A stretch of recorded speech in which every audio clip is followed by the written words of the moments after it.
welcome to another episode, another edition of the podcast. I'm your co-host M. Dave, and I'm here with my co-host Rio. Say hi, man. Welcome, everybody. We are on episode 37, and this episode is going to be a treat for you guys because we're joined by none other than James MK. And for those of you who are not familiar with James MK, he's been part of the Mortal Kombat community since the very beginning, way back during the arcade era. James, how you doing? What's up, Rio? What's up, Dave? It's good to have you, man. Thanks for coming on. We really appreciate it. We were kind of prepping a little bit, the topics before the podcast, and it got really interesting. You guys definitely want to stick around with this for this one. It was Yeah. already getting heated and entertaining, so I think you guys are really going to enjoy this one. So Tom is unavailable today for recording, but we got James MK, and I assure you guys it's going to be very very interesting. So stick around to hear about the topics.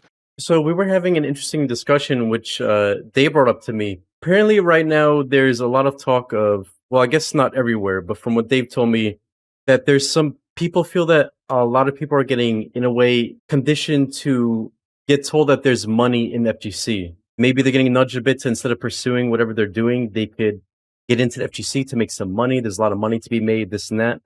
Is this more along the lines of what you were talking about, Dave? I think it's honestly mostly Tom and Mike Hollow on Mike Hollow's channel talk about this topic. I think I have plenty to say. I'm sure as does James, and he's the guest. He's gonna have an opportunity here. I think it's a non-issue. I don't know too many uh, individuals in the FGC who are pushing. I don't know. I guess young men to drop out of high school or drop out of college to pursue a fighting game career because they're promised a lot of money or some kind of fame or whatever the case might be. But I mean, James, you've been around for far longer, even longer than Tom claims. So, what do you think on this? What do you think? I mean, you've been literally maybe I think you're even older than Sacco. You've been the longest around in the FGC Oh, before he was known as the FGC. believe it or not, it's the side note. You guys know Emperor Shao Kahn in the MK community. Hell Dude yes, that I wears know the him. helmet. Emperor Outworld, he's awesome. I met World him in is person awesome. a few times too. Here's the secret. He's older than. Did you know I did that? not. I did not know that. Wait, You know, he's a great. What'd you say? I'm sorry, I missed it. Emperor Outworld is actually older than me. Really? Wow. When I met him way back, I he looked pretty young for his age. Not on the he's hot shit, but motherfucker looks damn. Oh, pardon my French. It looks damn good. He's pushing over 60. Dude, I would have never thought that because, like you said, he looks really good for his age. Like he aged perfectly. When he told me at the time, I'll never forget it. And I'm getting off topic just for a second. That he had grandkids that were in their late teens. Holy Like what? hell! I love the dude, but it's to me. I actually said, you know what? I'm going to give the MK old man fucking crown. You deserve it for being 60 years old. But getting back to the topic, yeah, I know Tom tends to go off on his rants, and I've listened plenty of times to your guys' podcast about him with the scene getting kind of disillusioned and brainwashed into thinking that you know drop your career, do this, and you'll be a millionaire playing video games. And I understand your point, Dave, where it doesn't really seem like it. And whenever somebody tells, Bill to give you an answer, it's always some kind of, I can give you the answers because I've been part of a lot of the back end stuff. And there's players on the chessboard that the FGC don't talk about, and I'm not trying to put them on blast because this ain't the OBS show, but the biggest example that I know of is Sonic Fox. I remember when Dominique was young, and he just started to pick up during it wasn't MK9, I think it was MKX and Injustice. He was approached by Echo Fox, and Echo Fox was in cahoots with a guy by the name of Jace Hall, which a lot of people might not know who he is because he kind of faded a little bit, but he was like, management back end type of people that are in the FGC that were trying to be an original push to esports. Sonic at the time was going to college in New York City, and they basically convinced him to quit college because this is your career and you're going to go places. And that's just one example, but there's a lot of people that are behind the scenes that do push that narrative. Now, is it everybody's doing it? No. The average the average gamer, while he might not be the brightest, is still smart enough to know that this isn't a career. But then when you get people that are talented, that do shine in the scene, like Sonic does, you start getting these people that, you know, it's kind of like, if you're in a musician or you're in a band and somebody sees you in a bar and all of a sudden that sleazy manager's like, hey, I can make you go places, kid. You get a lot of them. And there are a lot, a lot of the teams that were out there for like the last maybe 15 years, you notice they're fly by night. The team pops up all of a sudden, and you can tell. You look at the team's Twitter account, and it's like 7,422 people they're following and 8 followers. And you go, what kind of team is that? But those are the ones that creep in on you and will turn around and wind up, trying to hit you hook, line, and sinker with the jointed. Now, again, I'm not sitting here saying it's a consistent thing where it's every day, where you're going to get called up by some dirty porn star looking manager trying to get you to convince you to give up everything you have. But it does happen, and I think what Bill more or less tried to convey is like, be aware of that. Bill is basically a victim of that himself. Now he might do things in his life that hurt himself in the past, but even when I was doing the books, all the strategy guides in the 90s, again, like I said, I get somewhere between like say 30 and 50 grand to do a book. A young 30-year-old kid getting, 30, $50,000, you know, is like when you were 8 years old and your pop gave you like $5 to $10. You thought you were a freaking millionaire. And it constantly, once you get a taste of it, it's like a drug addiction. And I hate to compare gaming in general to drugs, but this is more on the aspect of the business side. Once you get a taste of it, you don't want that 15 minutes to end. So now you're chasing. You get a nice chunk, like when Sonic won. What was Sonic's first thing he won? In MKX or Injustice One? I think Injustice One. It was Injustice 1. He won quite a few majors in that. That was his upcoming when he was becoming insanely good at the game. Yeah, so he gets his $250,000 or whatever it was, and young Dominique, who just either he didn't drop out of school yet, but like he gets this big bag, and you're like, oh shit, there's something to this, and there is for that percentage. But when you start to go to the internet personality, big titties, 8964, and he shows up to an event and goes 0-2 and gets knocked out, they see it in a lot, not a lot. A small amount of them get disillusioned, and they say, "Well, if Sonic did it, I can too." Yeah, and And you'll see a lot of these people socially distance themselves. They'll turn around. They'll wind up, trying to hit locals up. They'll like remember VSM. How many guys were in VSM that, let's be real, they might be decent at MK9, but they became decent at MK9 when we all stopped. A perfect example, um, Revolver.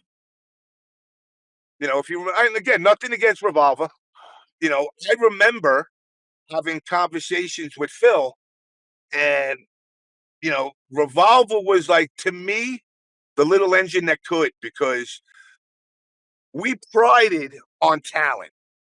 And he just, and again, it sounds mean, but it's not intended. It's just reality. He didn't cut it. He wasn't a top katana player. He was a katana player. But I told Phil, I'm like, nah, man, you know what? Let's put him on. Let's make him VSM because I said the guy consistently shows up. He gives that 110%. Now between MK9 and Into Injustice with his Lex Luthor, he improved. By then VSM was over, but he improved. And to me, that's like, all right, good. But you get those people that get disillusioned into thinking they're on the pathway to making bank. But then the part of it that they don't really understand is Sonic didn't go anywhere. You know, you know, M, M, M, M2 Dave, freaking Freddie is still there. Rio is still caballing. It's like you're not moving up the food chain because the food chain. In order to move up the food chain, you got to up your game. If you don't up your game, you ain't going nowhere. But if somebody like Revolver had a Jace Hall, now look at Jace Hall. Like I said, not a lot of people know him. He convinced Rick Fox to start Echo Fox. He's the guy who bought Twin Galaxies that used to be ran by Walter Day to turn it into, I guess, like the FGC or the Gaming Hall of Fame with the high scores and everything. If a Jace Hall approaches you, listen, he convinced Sonic.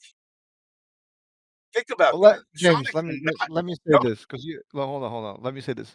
There's a difference between like a widespread problem and certain people who are naturally talented, who, by the way, there's nothing wrong with saying it, will make money based on their talent. But it's such a tiny percentage that is this topic even worth ranting about, as Tom has been doing for months, as Mike, invites him to do for months? I don't think so.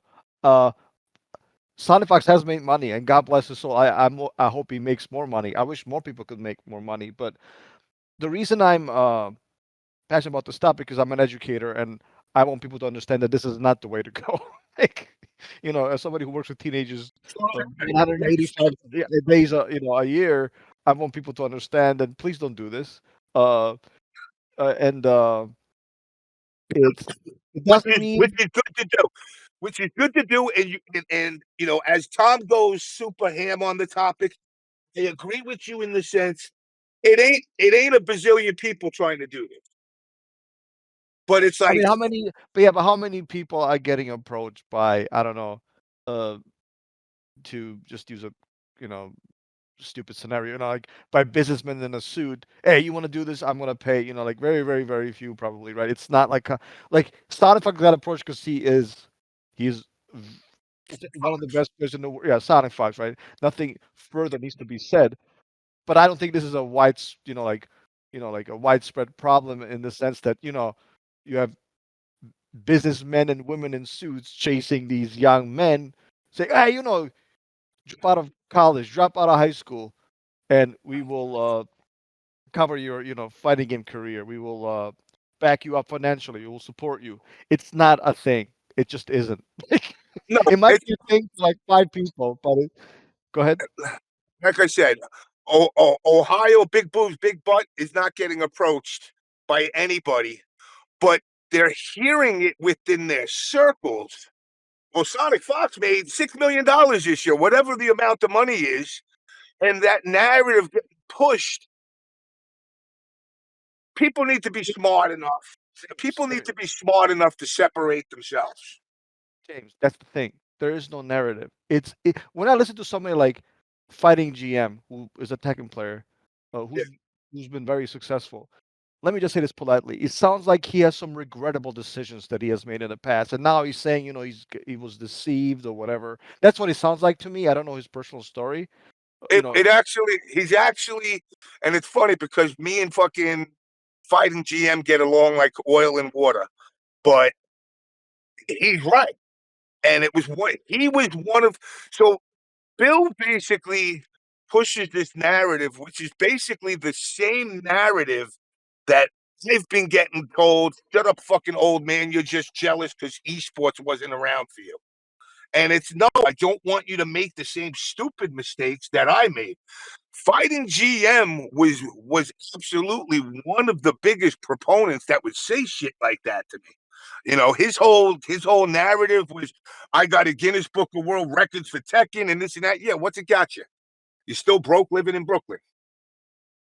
You know, but he is a perfect example of the one who was made to feel like it was going to go somewhere. And the only thing he had to show for it is a Guinness Book of World Records record, which doesn't translate to money.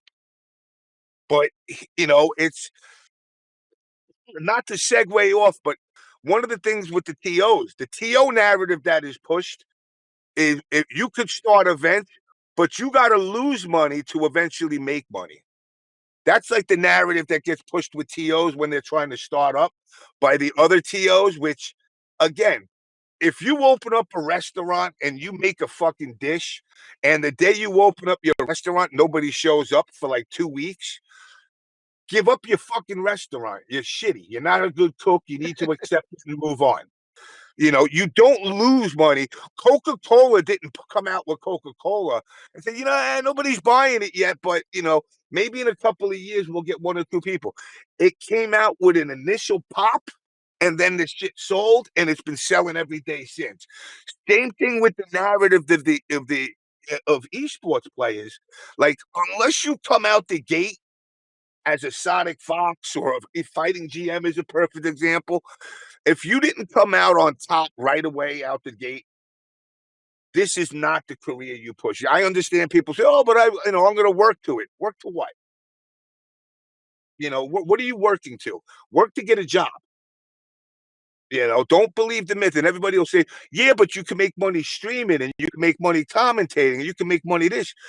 But you don't get in those circles just because you wish it.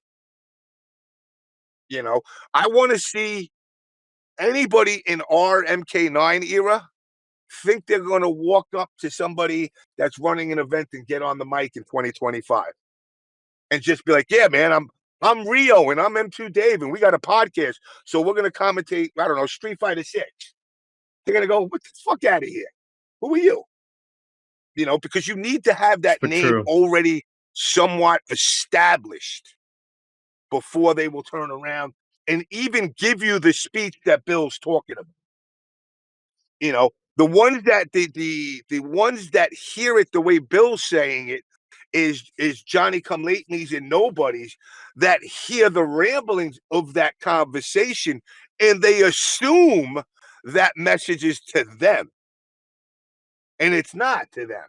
It was to Sonic. You just so happen to hear half the conversation, so in your disillusioned head, you're thinking, "Well, shit, Sonic does it. I could do it." You know, I could play on my stream and get tens of thousands of viewers. You know, look at somebody like Slayer. I love Slayer. Slayer built his brand up by being consistent. He's still not at a Maximilian level, but he's built his little cult following. He built his own little Idaho in the corner. He's got his consistent followers. He's got his stream. But if he goes to an FGC event, Big Titties 824 don't know who the fuck you are. You know, it's not like even Justin Wong. Like, if Justin Wong like goes to an event, he could walk by people and they'll have no idea who he is. You know, and that messaging that comes is pushed, but it's not pushed as deeply.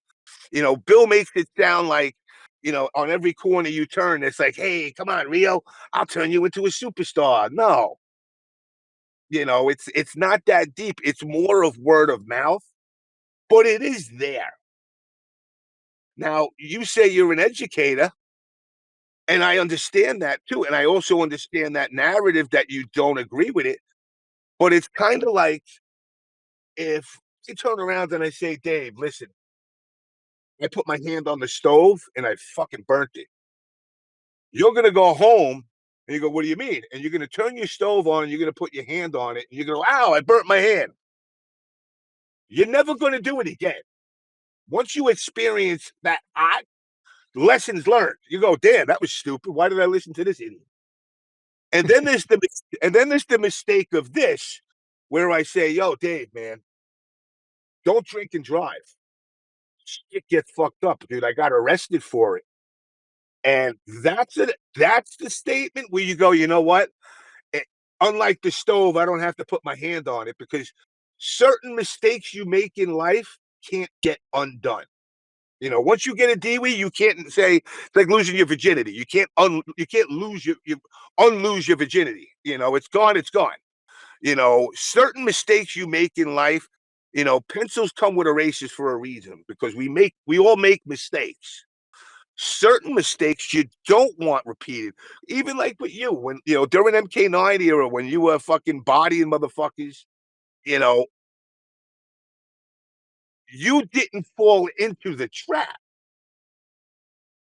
Yes, you were part of the top player circles, but you weren't one of these guys that was like, you know, I'm not gonna be a teacher. Fuck that. I quit everything. I'm just gonna play games all day. But that's you. But Most James, do you know why? That's because I think if Tom, again, if the insinuation is that this is a widespread problem, which by the way it's not, but if it were, I think it's a societal problem. Which again, it's even silly to phrase it as such because do you know why I didn't pursue a fighting game career? My parents, my counselors, my teachers, like my advisors, Yeah, yeah. and that's just the individuals to whom society, is obliged, right? To give those people credit. So if this were a problem, again, it's not. But if it were, then it would be it's the parents' fault. It would be the teacher's fault. It would be your counselor, your advisors, whatever, your coaches, whoever, the people you look up to, people, the young, who are you looking up to? Who's your idol? Like who gives you advice? Who actually cares about you? So that's why I don't think You this know, is a now let problem. me ask you this: Are you from the burbs or are you from the city? Suburb, You suburb like me. All yeah. right. The thing is, we have that foundation behind us. My father would have put me through a fucking wall if I was going to college and I'm like, Dad, I'm dropping out to go play video games. He almost so funny story. So the way I got into working on Mortal Kombat back in the 90s. So the claim was up on Long Island at the time, and I had just competed in the Nintendo World Championships. I did like a couple of them. This is going back in I think 90. And I wound up. I was out of high school. My father's rules were simple: go to college or join the service or get a job. Those are your three options. There ain't no other. I'm taking a sabbatical to hitchhike around Europe or some weird shit. Those are the three options.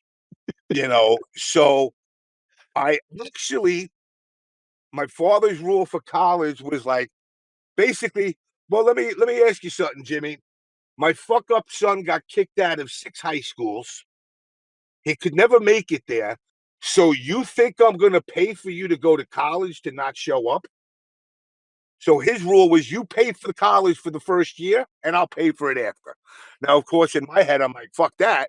So I said, let me go join the service. I don't believe it or not, the young James MK had aspirations of being a pilot. So I go first. I try to go to the Air Force. They were like, "Listen, retard, you barely graduated high school and you don't even have an SAT score." So I was like, "All right, guess I'm not getting into the Air Force." So I say, "Let me go to the Navy." So I go to the Navy, and I'm saying I could maybe get a pilot thing here. And of course, the Navy is one of the military branches that like to sell itself like GI Joe the cartoon. You could be. They put a video in. I take the test, by the way, twice. I score perfect on both. They make you take it once, you scored a perfect, and because you scored so high, they mandate you to take it a second time. So I take it a second time. So I'm like, all right, cool. I'm gonna be a fucking pilot. These cocksuckers show me a video. Jump out of an airplane. Swim 6 million miles across the world. You can learn M16s, Uzis. You can kill people with just words. You could be a Navy SEAL. 1 out of 80,000 are cut out for this job. And I'm like, thanks for the video, dudes, but I don't want to do that. I know what I want to do. I want to be a pilot. And they're like, yeah, well, unfortunately, you never went to like the academy or nothing like that. So, you could scrape the barnacles off the bottom of a boat in your part time. You can go and be a pilot. And I'm like, yeah, all right, so that's not going to happen. So now my father gets me a job. My father worked for the phone company, so he gets me in the phone company, and I'm working for the phone company, and everything's going okay. But I already have these aspirations for gaming, and I turn around and I told my dad I'm quitting the job because I got a job working for Acclaim. My father almost put my head to a fucking wall. I got you a job. You'll be making over $100,000 a year, and you're giving it up for fucking video games. What are you? I see you sitting in your fucking room your whole fucking life playing these stupid things. And then the first year that I worked for Acclaim, between stocks and paychecks, I bought everybody in my house the top of the line Movado watches. They were all like $4, $5, $6,000. I spent 50 grand. And for me, at 30 years old, actually at the time, I was 20, not even 30, 20 years old. Um, I had a little jewelry store bag that was, jewelry store bags usually ain't big. They're like the little fucking small bags that had like $60,000 worth of jewelry and watches in it. And I felt like, damn, I fucking made it, you know. But the point is, like, those aspirations were there. It came to an end, and it came to a crashing end. I don't think I'm a gullible person. I took my 15 minutes of fame and embraced it. I had a huge gap in my life, which is ironic. It's when I met Bill back in like 96, where my life fell apart, you know, but that aspiration and that promises that people would tell me definitely swayed me. But I still had, like you said, that foundation behind me. Even if I didn't want to listen to my dad, it was there.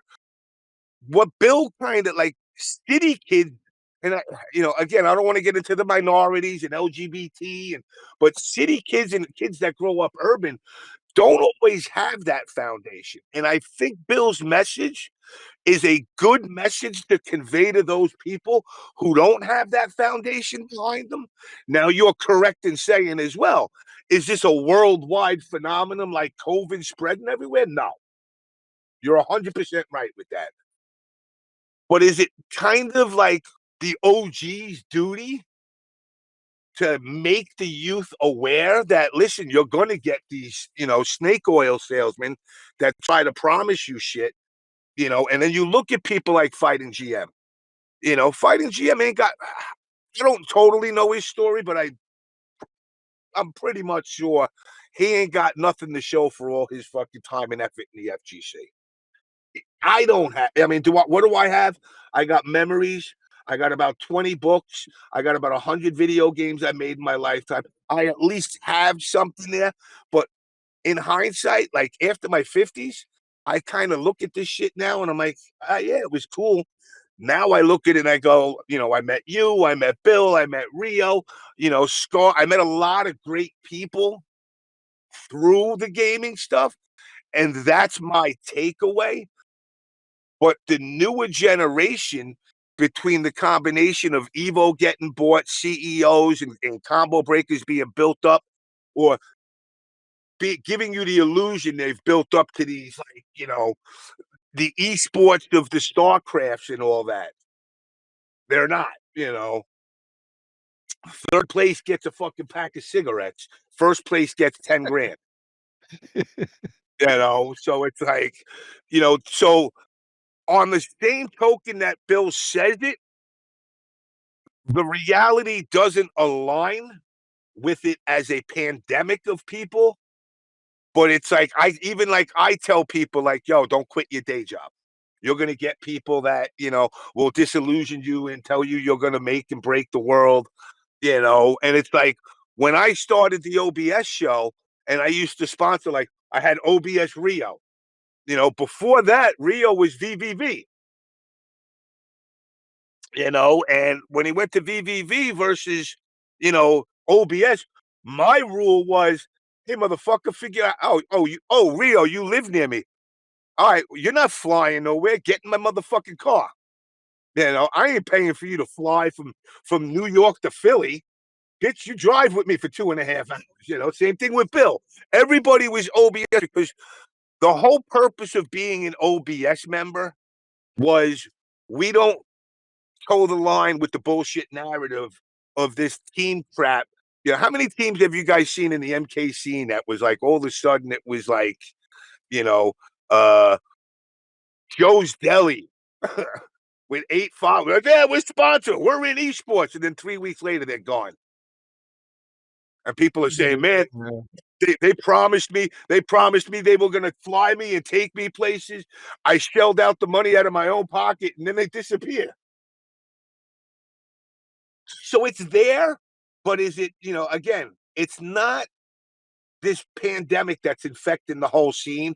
But it's more of a matter of, and I think the way Bill should convey it more is like basically saying like, yo, heads up, you come into the scene as a noob, they're all fucked up people that will try to skim and scam you.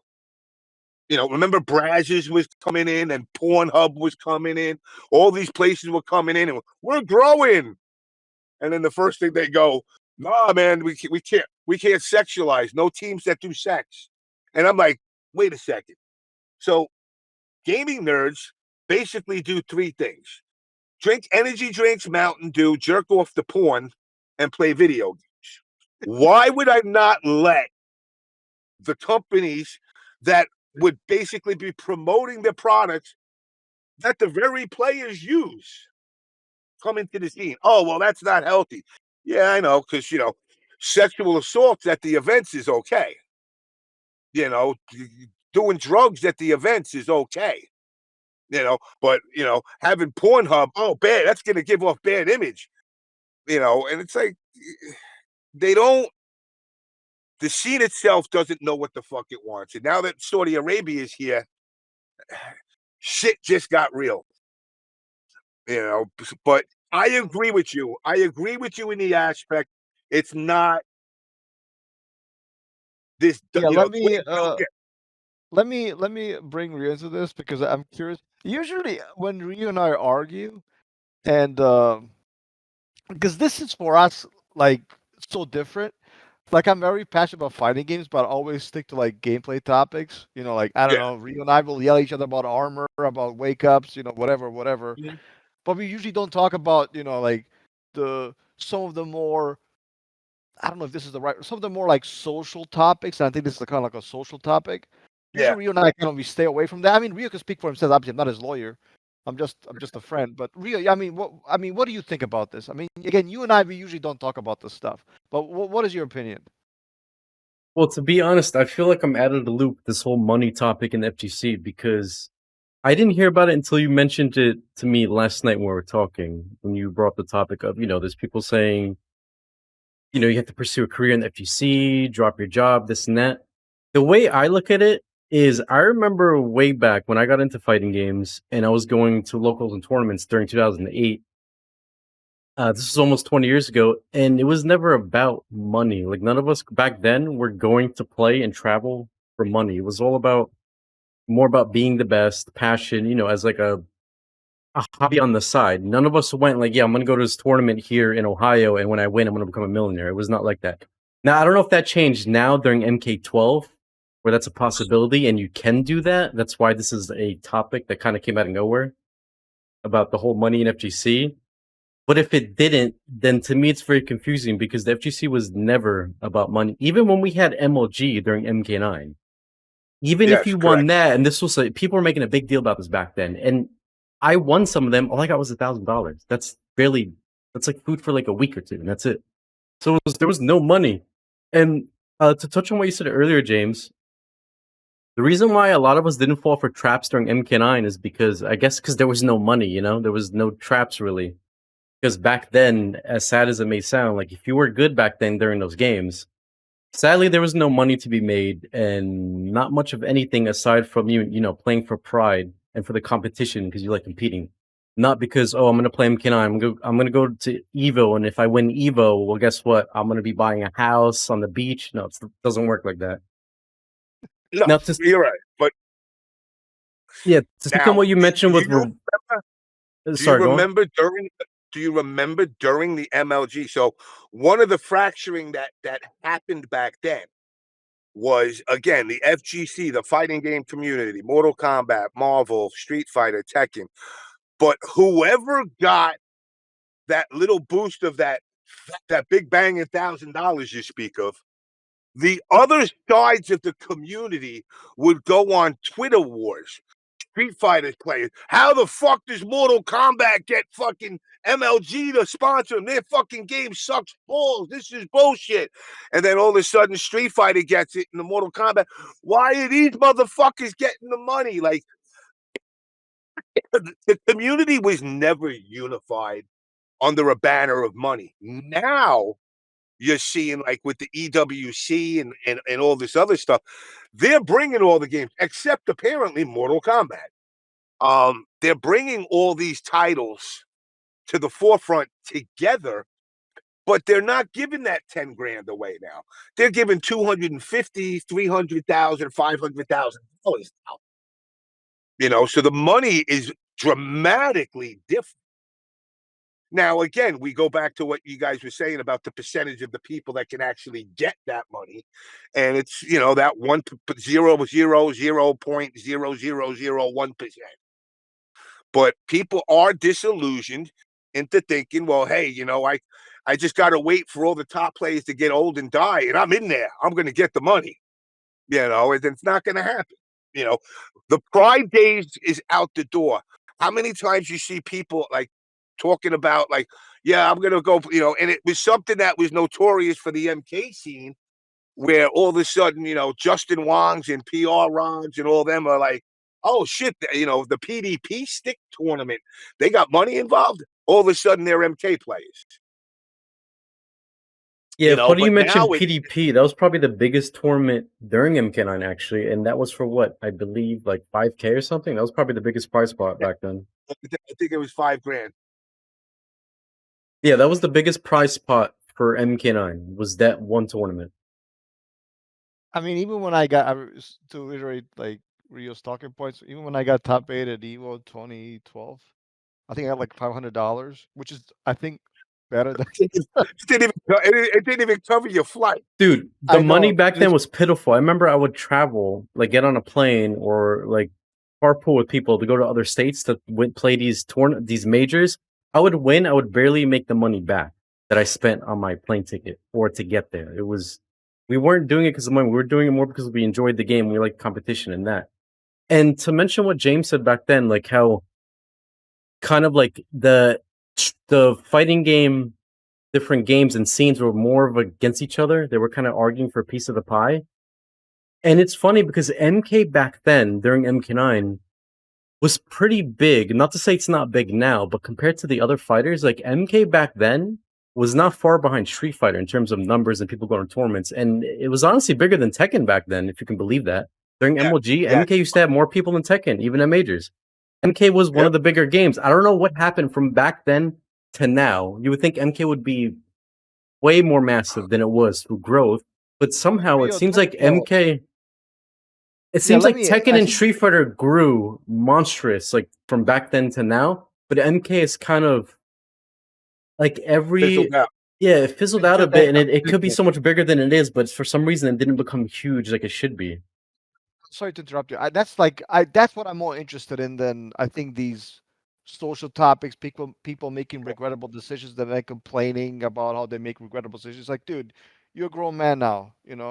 I think James was right. Not everybody has the same resources, right, in certain, let's just say, regions of the United States or anywhere else in the world.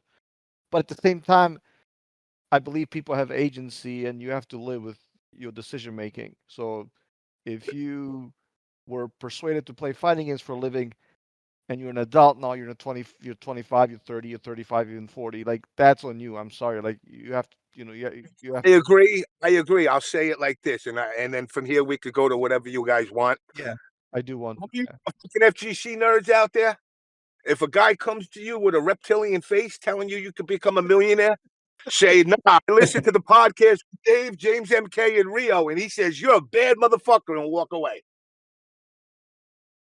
Yeah, I just No, want to yeah, yeah, say, yeah. to me, it's crazy how back then I remember there were people going to tournaments, and at one of the MLGs, I remember talking to a Tekken player, and they were telling me, they were like, "Man, you guys have so many people for this MK9 tournament because we had like around 100." They were like, "I wish Tekken could be big like that." And now that I look back on it, I'm like, "Wow, who would have thought?" Almost two decades later from that moment when that person told me that. Now in Do you, 2025, it's MK that wishes they were as big as Tekken. It's crazy how the roles got reversed. Well, But Jay, James, you to stand. Yeah, I was gonna. James, what do you stand? Because this is something we usually discuss, and I think it's kind of the $1 million question. So why has MK been stagnant, if not even regressed? Whereas I think Street Fighter, has been growing, and I think we kind of take that for granted. But like Tekken, Guilty Gear, um, to a lesser extent, maybe King of Fighters. Why isn't MK as big as it should be, considering it's called the top three in the field? because I believe that, again, the biggest problem NRS has is, and I've known Boone for 30, 35, almost 40 years. When Boone first, and I'm going to go back to UMK3/MK3 days. When MK3 came out, you know what the hot title was? I don't know. Killer Instinct. Killer Instinct had just come out, rare, but it was just ironic because Midway was actually the ones that built the cabinets and put it all together, but Rare and Nintendo are the ones that made it.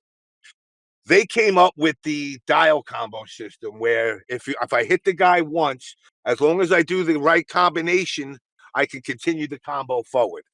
Ed Boon saw that as a point and added it to UMK3 and MK3. That's why you got the combos where you run up, which is still currently to this day, that dial combo stuff is what they do. I had told him not to do that. I said, listen, stop trying to emulate others. After MK3, which, contrary to belief, and I know a lot of diehard fans are out there, the game did not do well. The game did okay, but it did not do like, not the pop that the original MK1 or the MK2 had. And it's a progression or a regression as the game's lifespan gets Like older. what? Like sales, or like what do you compare? I just Sales, the sales, audience. sales. Okay, okay, okay. Without sales, listen, at the end of the day, without sales, I don't care how many FGC people play a game. While it's noble for within the community to see like 10,000 people show up, but game sales are the most important aspect of it because without game sales, there's never going to be a sequel. But You know, isn't this the question kind of, I don't know what the right, kind of an oxymoron loaded, because MK still sells very, very well. So when Rio, and I'm not blaming Rio because a lot of people phrase it that way, as MK is not like, surviving, it's getting clobbered by, in FGC, in competitive scene, like, but the game, even MK1, which has not sold very well, it's still the number one sold the number one sold fighting game, and but the problem with games like MK1, all right, so go ahead. when in the corporate video game environment, when the big NRSs or Sony or whoever's making the game, it's down to the bottom line at the end of the day, game sales. Quickest turnover for a product, highest revenue coming in. Mortal Kombat 1, all right, while the number of like 5 to 6 million is what it sold, is not good at all when you compare that MK11 sold 16 million. 10 million more copies of MK11 went out the door versus MK1. So you can't, now again, it's like that, like a drug addict, when they get their fix and they got to do more and more and more and more and more to just get to the high that they originally got to. It's the same thing with game sales.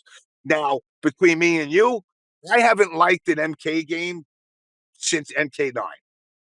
Like I didn't like X, I didn't like 11, I didn't like 1, but I played X and I played 11. I didn't play 1 at all. Now, I've been doing this shit since 1991 playing Mortal Kombat, and it is the first Mortal Kombat fighting game which I never put more than 5 minutes. And I look at that and I go, what was the turnoff to it? And again, like one of the things you'll see is within the community, because again, remember, when we say the FGC, to us as people that have been competitors over the years, we talk about the people that go to events and that. When I talk about the FGC, one of the things that I've always pushed the narrative, I don't care if you're just a dude that cosplays as Goro and walks around events, you're still part of the fighting game community. When you look at those overall numbers and you see people saying, why does fucking Katana look like a fucking like fucking, John Cena? And why is this fucking character dressed like fucking like they're in a fucking hijab? You know, while the competitive side will bitch about those people. Oh well, or the women of the community will go, oh man, why can't I have guys in underwear? And it's like those are very necessary aspects of the game when it comes to sales. So the reason Mortal Kombat has been going less and less is they've been missing their mark. Like I said, one of Boone's biggest things is he always wants to change something. Like if you go from MK1, the original, up to 11 now, and you see how this game has evolved, it's dramatically different from each other. And in between, you can actually follow the progression. When MK4 came out, what was the flavor of the month? Oh, Tekken 3. So Ed Boon decides we're going to make it 3D. You know, it don't work to do it that way. You get lucky. Like I said, MK9, I mean, let's all admit, like during MK9, when the X-rays, those were fucking awesome. Like when you first saw that and you seen fucking, Freddy fucking sticking his claw up a guy's ass and his asshole cracking and his fucking skull fucking falling out of his fucking penis. Oh, you were like, what the fuck? That's awesome. But then after you do it once or twice, you're like, eh. You're like, all of a sudden you start saying, I don't, that's okay. It's kind of like fatalities. Once you do a fatality once or twice, you don't do them no more. I'll die by But this hill and say X-rays were one of the best things that they created in NRS. They should have never done fatal blows and should have just kept X-rays. I agree. But when you look at the sales of the game, there's more avenues to why it goes bad versus it's not a simplification going, well, it's not friendly to the common user. No, that's not what sells it. What sells it is every one of these corporations has a marketing and a sales division. I personally believe that NRS must have hired somebody during MK11 that was like one of these fast talking used car salesmen that would go up to, again, one of the other things that people don't understand. When do you think a game is sold? When a consumer buys it? No. A game sale is when, for the corporation, is what's called sell-in. Sell-in is when they sell the physical copies to the electronic boutiques and the Babbages, and they tell, the buyer for electronic boutique, like, yo, Mortal Kombat's going to be the fucking hottest game this year. How many copies you want? And they'll be like, give me 10,000 for my stores nationwide. And that sales guy convinces him to buy 1 million. That sales guy made a fucking huge profit. Now you got to keep in mind, now electronic boutique has to somehow sell 1 million of these copies. They bought them. A video game costs the store $40. That's how much it costs them to buy games from game developers. $40. That $90, that $70, that's all markup. The game gets jacked up that so they can make money. So now, what happens when you convince Dave? You just convinced me to buy 1,000,000 copies of Mortal Kombat, and I come back to you in like 6 months, and I'm like, "Yo, Dave, you told me this shit was going to be the hottest thing since sliced bread. I got 1,000,000 copies. I only sold 2,000,000 copies.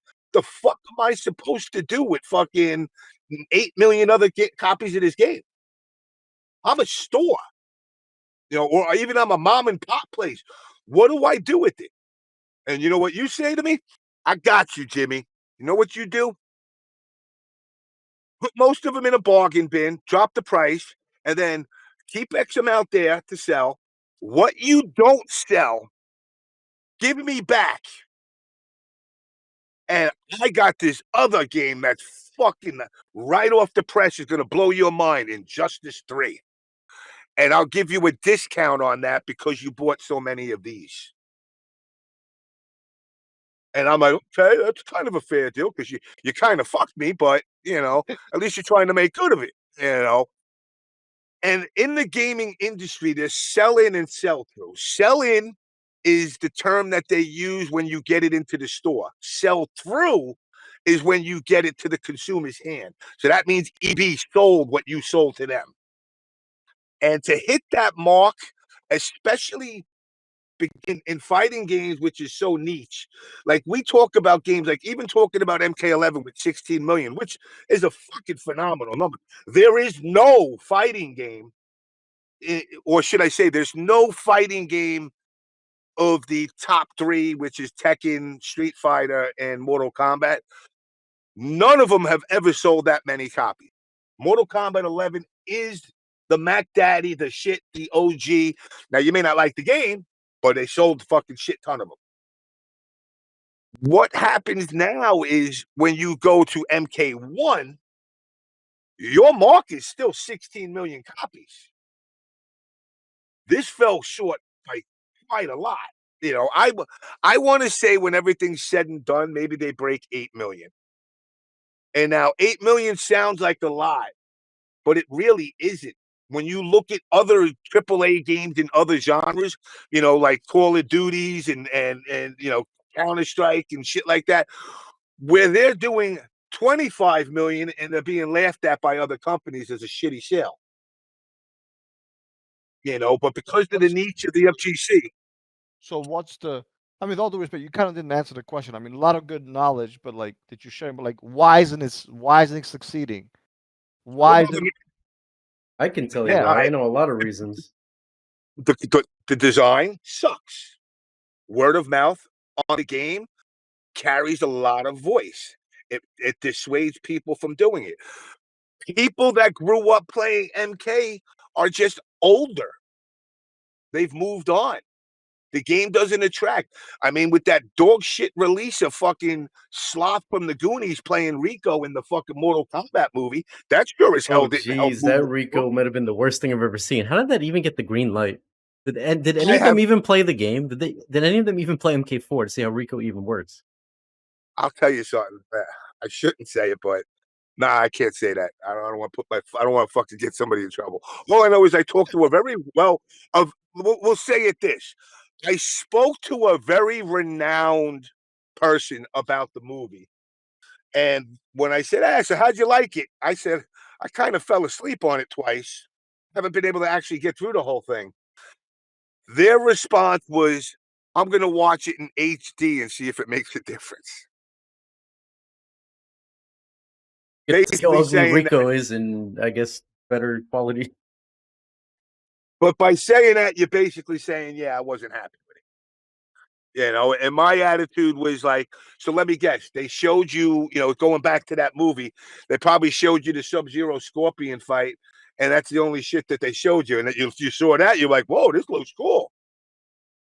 And then the rest of the story unfolds, and you're like, what the fuck is this?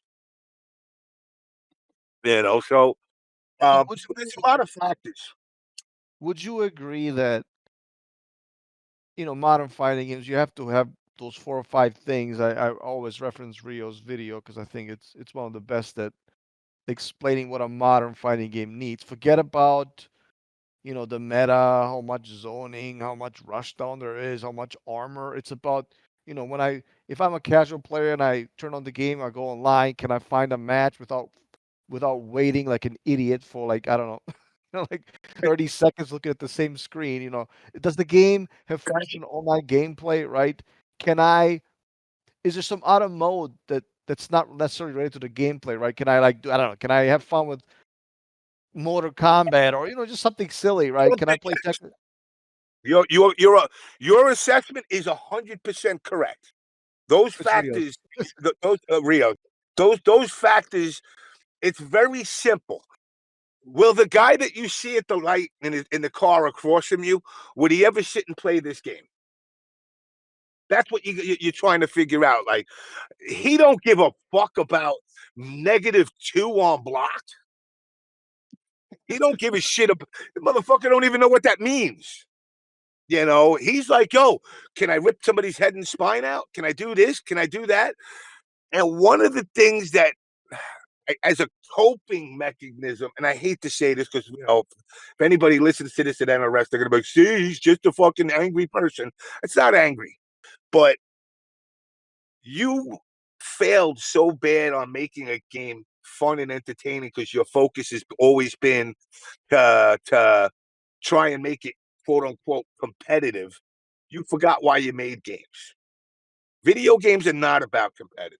Why does an author write a story to fucking educate you, or does he write a story to captivate you into the book? I want you to feel like you're reading a book and you are that guy walking around with fucking Frodo from Lord of the Rings.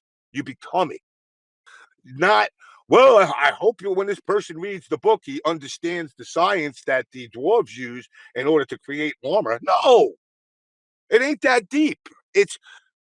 I want you to walk away from this going, damn, that was a good fucking story. And NRS, I don't know, dude. They went to, local PS 124 in Chicago into a kindergarten class and are like, hey, can you tell me a story we can make Mortal Kombat? And they were like, duh, DC and Marvel do timelines, do that. And that's what they did. And this is what you got, you know. But the sales overall come from fucking casuals. Casuals have always been, just do the math. MK11 sold 16 million copies. How many motherfucking Mortal Kombat players between online and playing competitively do you think there are? I mean, we can't even get 300 people to show up at The Evo. ratio of that is like 99.9% casuals to 0.01% competitive players. Exactly. And that's the disconnect for the game sales over the years. Somebody told somebody at WB or NRS that their fucking their Mortal Kombat story and game is like up there in biblical senses of like the last temptation of Christ. And it's like, no, that's not it. Just make the story fun. Make the story entertaining. Make the gameplay fluid. And like you said, make me be able to go into a lobby, meet a couple of people, maybe in a lobby that, I make a couple of fucking MK friends.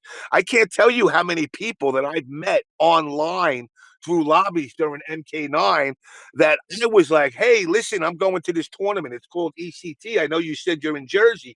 You should try and come down and hang out. I said, even if it's just to come hang out and have drinks. I said, we've been playing online together for 6 months. It'd be nice to fucking meet. We got a common interest of fucking video games. You know, that that's the thing that makes games sell. A fucking lot. Do you know the Mortal Kombat legacy that they're dumping? And I call dumping because that's exactly what it is. They're taking a dump. Has no lobbies. Yeah, unfortunately, I heard that bad Online news, and that's absolutely awful. I'm shocked they're even including practice modes. Honestly, I mean, come on, Dave. Me and you, we're gonna play online. Mortal Kombat 2 Game Boy. Who wants to play Mortal Kombat 2 Game Boy? It only has 2 buttons. James, you're insulting all the Game Boy players. But it's not to insult them, but it's like the reality is this: Mortal Kombat Let me is. just say this real quick. Let me just say this real quick, please. It almost like this game to me. You're the master of analogies. I'm just trying to get up your level. Maybe this will impress you, but like like you're young, you date a girl, and she breaks your heart, whatever. You break up, and then obviously you feel like you have to date the next one. Just it's a transitional person for whatever, right? That's what this legacy feels like. Like it's just a It's traditional game for them to release Injustice 3 so they can make some side money. Am I right or it's wrong? it's a pause in between, Yeah, yeah. and ironically, I think deep down inside, somebody at WB was like, "Yo, not for nothing, this Digital Eclipse motherfuckers, they like push this shit." Like literally, the last interview they did, the, the guy's like, "Yeah, we almost got MK4 working." What the fuck you mean almost? The game comes out in a month. Yeah, I So thought you're it's going to telling come me out in a few MK4 is weeks, end of September. I think now they got to push it back if they can get MK4 working. and it's like again, the technology era also makes this cop out. Again, releasing broken shit and patching it as you go, only to get to a point where you never really got the game patched up right, and then eventually when you realize the game's not selling so much, so fuck patching it, leave it. That's basically what you're going to get. But like it's Mortal Kombat Special Forces, motherfucker. Besides MK1, the current one, MK Special Forces was the only game I never played. You know, like literally, I got the game, I put it in my system, I watched it boot up, looking like some 1970s porn commercial from the fucking with Jack fucking psychedelic 60s colors, and I was like, yeah, this ain't gonna happen, and I never played it again. Now, if it's all on one CD, I can't lie. After I get through Mortal Kombat 2, and I know Bill and Rio must love the bait and switch they gave us with and we're gonna put in Mortal Kombat Deadly Alliance and Annihilate But Game it's Boy just the Game Boy version. Advance version, both of them, the Game Boy Advance versions.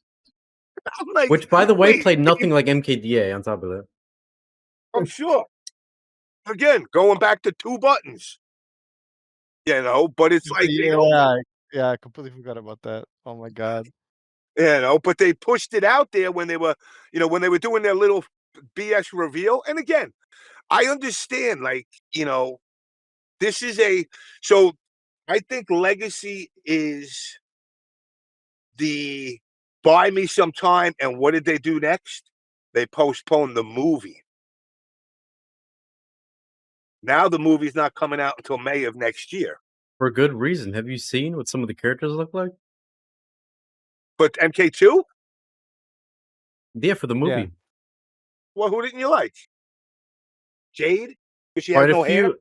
Well, I mean, look, I think if you're gonna have a character be in a game, you should at least put some effort into making them look how they do look in the game. It's like putting Quan Chi in the game and then having him have long hair. That's not no, it's not what Quan Chi looks like. And on top of that, you have other Yo, people. It's not only a Jade what issue. There's quite a few characters. Even, for example, Baraka looks horrendous. Cage looks like he's 60. And I'm not saying this to be mean or something, but I thought You Cage is heard supposed to those old be. people. Yeah, I thought Cage is supposed to be similar age to Sonya. Why is he like twice Sonya's age? Like, the whole casting just is all over the place, in my opinion. I mean, I'll say this from what I've seen on people that have seen it and reviewed it, they gave it a lot of positive reviews. But I think again, it goes to the lore of the Mortal Kombat franchise as a whole, and the fact that it probably opens up with Cole getting his fucking head split open, is That would be a probably going to huge be like, positive if they kill Cole, because I don't even know why that character was even in the first movie. Who even was he, and why was he even are the you star of are the you movie? are you guys anti-spoiler, or you don't give a shit? Because I could be wrong, well, but let's not enter spot for for MK2. yeah, Yeah, let's not spoil it for people. Like Look, let I want people to say watch it. this. I want to say this. Look, whatever they do in the movie, just please don't have cheesy arcanas like in the first movie. Jax's arcana was to go from having these tiny little T-Rex arms to growing actual arms. I do not want to see Jade's arcana in MK2 be she grows her hair. That would be so stupid. every Just every please stay time away from every that. Every time I see Jax's arms growing, did you guys ever see the Will Ferrell movie with John C. Reilly, Step Brothers? Yeah, When he has the father's like, I wanted to be a velociraptor, and he does the little velociraptor hands. yeah. I can't believe Every they did time that you to see Jax. I was like, really? That's how his arms grow? It's just so like, why is the source material that bad that they felt like they had to do some weird chia pet arm growing thing? It's just I don't know. I feel like having things like Which is that for no reason take crazy up screen time is one of the issues with the current MK movies. which is crazy because there is so much lore that they could delve into, and it's like I understand they try the timeline crap with the alternate universes and shit like that, but it's like, why not let you know who the characters like? You know how like Marvel will do origin stories of like superheroes and shit like that? Like you could do that with like I could watch a movie with how Stryker, a motherfucking cop, by the way, that somehow carries grenades and stun guns and shit, but it's a badass. And I'm going, wait, so you got guys that suck your soul out, and this guy's got grenades? Give me an Yep. origin story. How he became this Stryker? Why Raiden was like, yo, bitch ass. I know you a Chicago cop, so a lot of crime you deal with. I need you to fucking help the world. And Stryker's like, yeah, I got you. What I loved about Mortal Kombat 9 is during story mode where they recreated Cabal's backstory and made him a cop partner with Stryker. Originally, Cabal was just this burnt dude that fucking Kano brought to life back to, or saved him, so he dedicated his loyalty to him. Yeah, You he's one know, of the bad guys. He's part of Black Dragon too. so it was like now you turn around and you do this, and it gave life to that character they that origin story actually made me say like, wow. Now I don't know, did you guys ever see Cobra Kai, the Yep. TV show? Yep. Terry Silver. Terry Silver with the ponytail. That was like to me, Gave you if Cabal you ever vibes. saw the if you ever saw the original Karate Kid 3 when he comes in, that's exactly what that was Cabal. And when they did the whole in MK9, King Taro cooking them, I was like, you know what? I fuck with that. Like that story was good, even though it was a retelling of the original three, but it had spins on it. I thought the story was great. Until you got to like Sonya kicking Quan Chi in the nuts, I was like, that's a little stupid. That was an But MKX. yeah, that's when you go, all right, now you're fucking trying to be funny. But it's like turning around and getting a Stephen King movie, whatever, fucking, it's like that clown movie, a Yeah. horror movie, and then all of a sudden trying to turn it into one of those fucking horror spoofs, like the one where fucking the Wayne's brothers are in the shit, Oh, and it's a Scream. comedy now. Yeah, Scream. I feel Yeah, like Yeah, the Scream. Sonya would have actually just snapped his neck, and that whole kicking in the nuts thing would have been like a party thing Johnny would have done instead of Sonya. exactly. It's but they fall short in that, and I think the biggest cause of the game dying down the way it is specifically because of that. The whole storytelling, the narrative, the fatalities. Dude, all right. So if you play Mortal Kombat 1, the original, you do Sub Zero, forward down, forward high punch. Screen goes, grabs the head, it's your spine, motherfucker. That's it. Now all of a sudden you see a fatality, and Cabal runs around the world, sticks his one sword up your asshole, pulls your intestines out, drags that back the other way around the world, shoves his other sword in your mouth, pulls the other end of your intestines out, and then fucking starts using it as a jump rope. And I'm like, it's like a 45-minute fatality. And I'm like, yo, I don't want to do this more than once.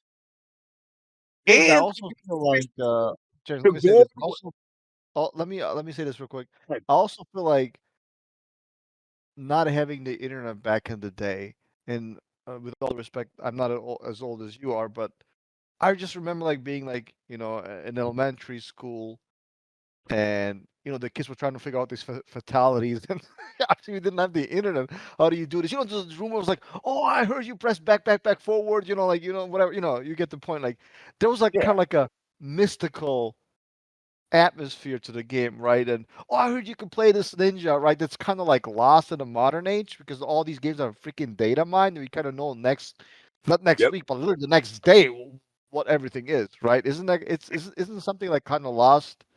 Yes, it's Uh, 100%. You're 1,000% right. Like now it's like go into the store and buy a coin and you can get one one button fatality. No, the whole art of it was, damn, I fucking beat you. What the fuck is that? How did you do that? I don't know. Can't tell you.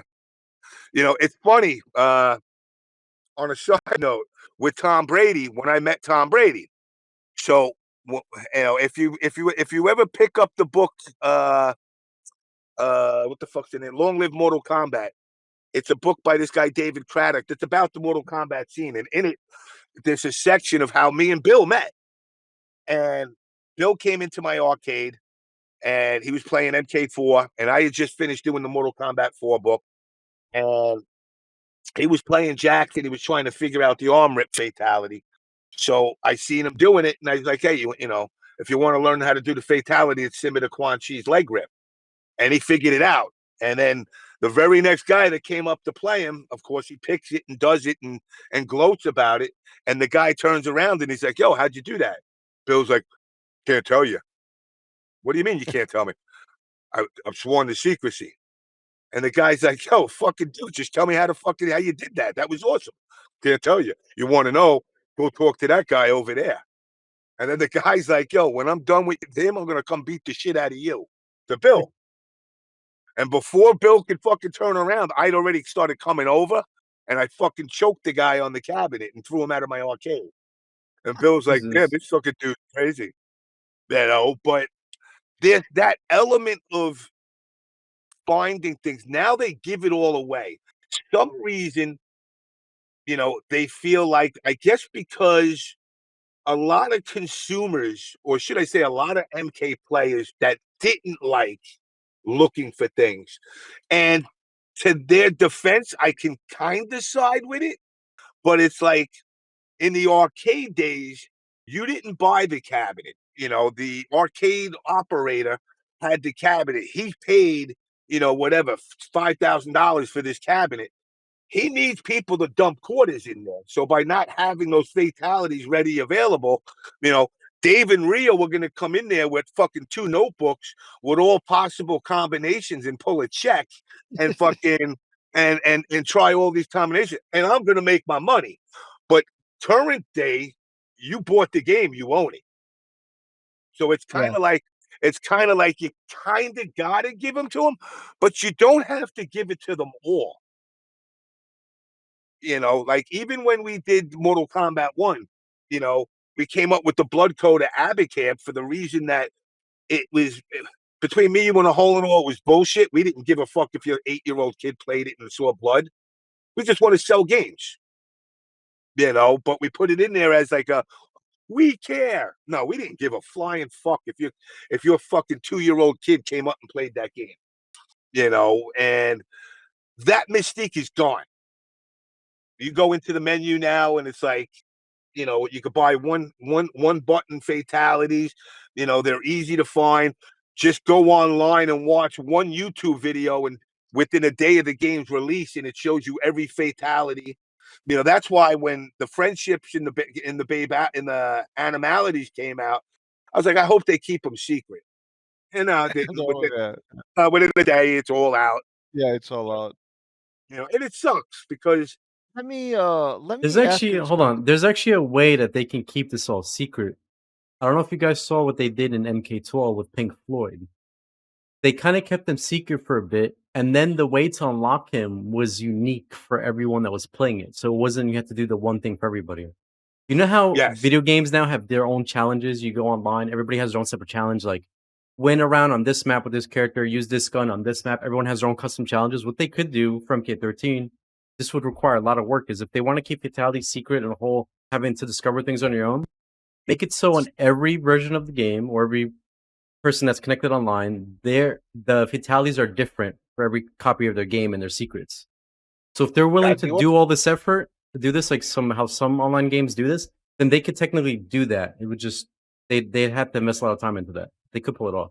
Yeah, and the Floyd stuff, at least from my understanding, was well received, Yeah, wasn't that it was not? Like, it awesome. was I saw a few videos of that. I thought that was the coolest thing about MK12 was actually, and I liked how they made the challenges different for everybody. So when one person discovered, they weren't just like, "Hey, you have to do this, do 2 sweeps, uppercut, and then you get to fight him." You know, everybody had to find their own way. I think that's how Yep. they should be doing it going forward. Yeah, I think that would definitely do a lot better as far as. But now the other thing is you need to do it in layers. You can't turn around and make everything 600 tasks that fucking are like. Do you remember in MKX when you went into the was it MKX or MK11 where you went into the fucking shrine? Oh yeah, MK11 had some crazy Shang Yeah, Tsung Island to go to shenanigans where you the have to go here, be at specific at this time, then go here. Even for not even that. Conquest, for I get the other day. MKD back then had that too. You had to go to a specific spot for 2 minutes of the day for it to appear. Not only that, you had to go to the shrine where each head is, and with that character, you had to do like fucking 50 fatalities. And I'm like, Yeah, that was hard as hell to do. no, It no was like fucking, you know what? a whole side game basically. So you know what? And then there was a bug where you could do some cheat that they patched out. Like literally the day I was going to do it, the patch is like I'm gonna download. be I'm like, honest what's with this? you, I did all that because of the cheat. Otherwise, I would have been there for months in that crypt trying to So unlock what, that. so what I wound up doing for that, which I thought was pretty ingenious of me, is PlayStation app allows you to mirror it to your PC. So I mirrored it to my PC and I set up macro keys on my fucking keyboard that after every match, it just keeps going. And you could set up, if you played and put it computer versus computer, it treated it as if you were doing the match. And I just let fucking the computer go. And I would come back like hours later and I would have 50 fatalities done. So And that's I just basically like literally, work smarter, not harder. That's brilliant. It's but crazy. but it was like after I did it, it was like, here's a green orb. Oh, and Katana's fucking headband. I'm like, whoa, whoa, whoa, whoa, whoa, whoa, whoa. I did all this fucking shit for a character's headband that I don't even play. The fuck is that about? But I also like to do everything 100%. One thing that, like, if you remember Shaolin Monks, in Shaolin Mhm. Monks, you could play through the game, but if you played co-op with somebody, you were able to access areas that you could only access if you were playing co-op. Yeah, and you could also do some cool combos together. Yeah, so I mean, things like that is what I think basically make a game experience, and again, that's really what this comes down to. We talk about the sales, but hardcore developers care about experience. We want to be the Stephen King of video games. We want to immerse you into a story that makes you say, "Holy shit, that was awesome." I don't want you to replay it. Like, you look at a game like, say, Final Fantasy VII. So when Final Fantasy VII came out, that was around 96, 97. It was the last RPG game I played because I'm one of those super duper OCD people that not only do I got to finish the game, I got to finish the game with 100% of everything. And it was one of those games that, like you just said, you had to be standing on this rock at 6 p.m. on a Tuesday afternoon, and you would get this special fucking materia that you Yeah. could use to attach to people and shit. And I did it all. But it was so much work. Again, back then, 3 CDs, that back Oh, in yeah, 90, actually, I remember. That was a PS1, right? yep, PS1. And that Yeah, was, it was I did yeah. It was one it. of my first games that I ever got that my dad bought me for, the And PlayStation 1. and the funny part is when you get to the end, so you could put the materia, is what they called it. You could load 3 materias for each character. And there was one materia that let you do the summoning spell 4 times in a row to whoever you fight. So if you hit it once, it does it 4 times. And they were like FMV videos that played out. And then there was another materia that when you did it, it allowed each of the other 4 people in your party to also do it. So you would put 2 of those materia in each of the guys, and every time you did a summoning spell, it would do it 4, 4, 4, and 4, 16 times. Then it would move to the next character, 4, 4, 4, 16 times. So you basically, so what's it, 16 times 4? So it's like, what is that, fucking 50 or 64? 64 times you would have to watch this shit. Then they had a summoning spell called Knights of the Round. Knights of the Round was a summoning spell where all the 12 Knights of the Round Table start slashing at Sephiroth. I think it ran, the one summoning ran for 7 minutes. So you did it once, it took 7 minutes for the spell to completely come out. So now do the math. 7 minutes times 4. That's 28. Each character does 28 minutes of summoning spells. And then when it's all said and done, it's an hour. It was like an hour and like 10 minutes or some shit. This is one move, by the way. And then by the time That's you do it insane. all, Sephiroth's just like, I'm dead. Like, he don't get to hit you. He don't get to fart near you. Nothing. He just dies. Of course, my ass back then's like, well, I got to do that then. And it was so hard to do that I said, yeah, once you do that, that's not one of those games like MK9. You guys could pick up MK9 right now if you were sitting, because you can't play online really, but you could pick it up and probably play it for a couple of hours still. Final Fantasy VII is one and done. Like, once you finish the game, you're never, ever, ever, ever, ever going to say, hey, you know what? Let me do another run of that Final Fantasy VII. You're going to put it in the corner of your room with the games of no return, which will never touch your console again. It seems like a bit You know? tedious, and it's made to be completed, like first Yeah, I playthrough. actually never beat that game because it was. I think I ran out of something because I think I was like 8 years old or whatever. But James, I want to touch upon one last topic because I think we've talked about a lot of like the business Well, I aspect, the had a lot social. of stuff to say earlier on those two. I just haven't gotten a chance to talk on them, but go on, Dave. I know But we're I do running want out to of return time. them quickly. No, I know. Go on. Tell me to shut up. No. Hold on. I do want to. I think you have like a lot of good insight, and we usually never talk about this on the podcast stuff. Topics like these. But if you doesn't mind, I want to make a statement, and I want you to respond. Because I think the reason the podcast was started, and the reason we're known for the gameplay topics, right? When I say gameplay, I mean the competitive nature of fighting games, right? It's not about what does this fatality look like? What's Katana say? Honestly, I don't really give a damn, right? That doesn't interest me, right? What I'm interested in is what's the gameplay like? What's the meta? I'm not saying that sells, right? That's a completely different discussion. Let me tell you how I feel about the older games, and I want you to respond. I think most of the older games are garbage. When I say they're garbage, I mean in the gameplay aspect. They're usually full of bugs, like MK9 was. They're comically unbalanced. I mean, the difference between like characters like Kenshi, Cabal, and Shiva Kano, like it's like the difference Yeah. between the Milky Way and the Andromeda Galaxy, right? It's just comical. So people sometimes ask me, Jay, why don't you play K9? Why don't you play the older games? Well, I got kind of like my fair share. I played the games. I got my top 8, and it was fun experimenting. It was fun playing. But No. those Wait. games, Hold on. I don't want to cut you off, but we're not playing MK9 because the balance and oh my god, the glitches. And did you well, I'm see that move? speaking. We're not playing because there's no way to play MK9, Dave. The online is horrendous. You can't even buy the game anymore. But anyway, sorry, I didn't mean to cut you off. But like, come on, let's keep it real. That is. Well, you're not keeping it real because people can No, play the you game. know damn right if they re-released MK9 with rollback GGPO, good netcode, a lot of us, more than you think probably, would be playing MK9 over some of these newer games. That's just what I'm saying. People would play the game for like a week and they would quit immediately. You even admitted this. So those games, what do you think would Right, but happen we're if not somebody gets? talking. We're talking about the people that don't care about playing a game that's not perfectly balanced and don't care about playing a game that has broken top tiers and so on. There are some players like that you seem to disregard that would not care about the issues with the game. They would play it because they enjoy the game and rather play that. Fair enough, but I think considering the way modern games are right now, and It's not. By the way, balance.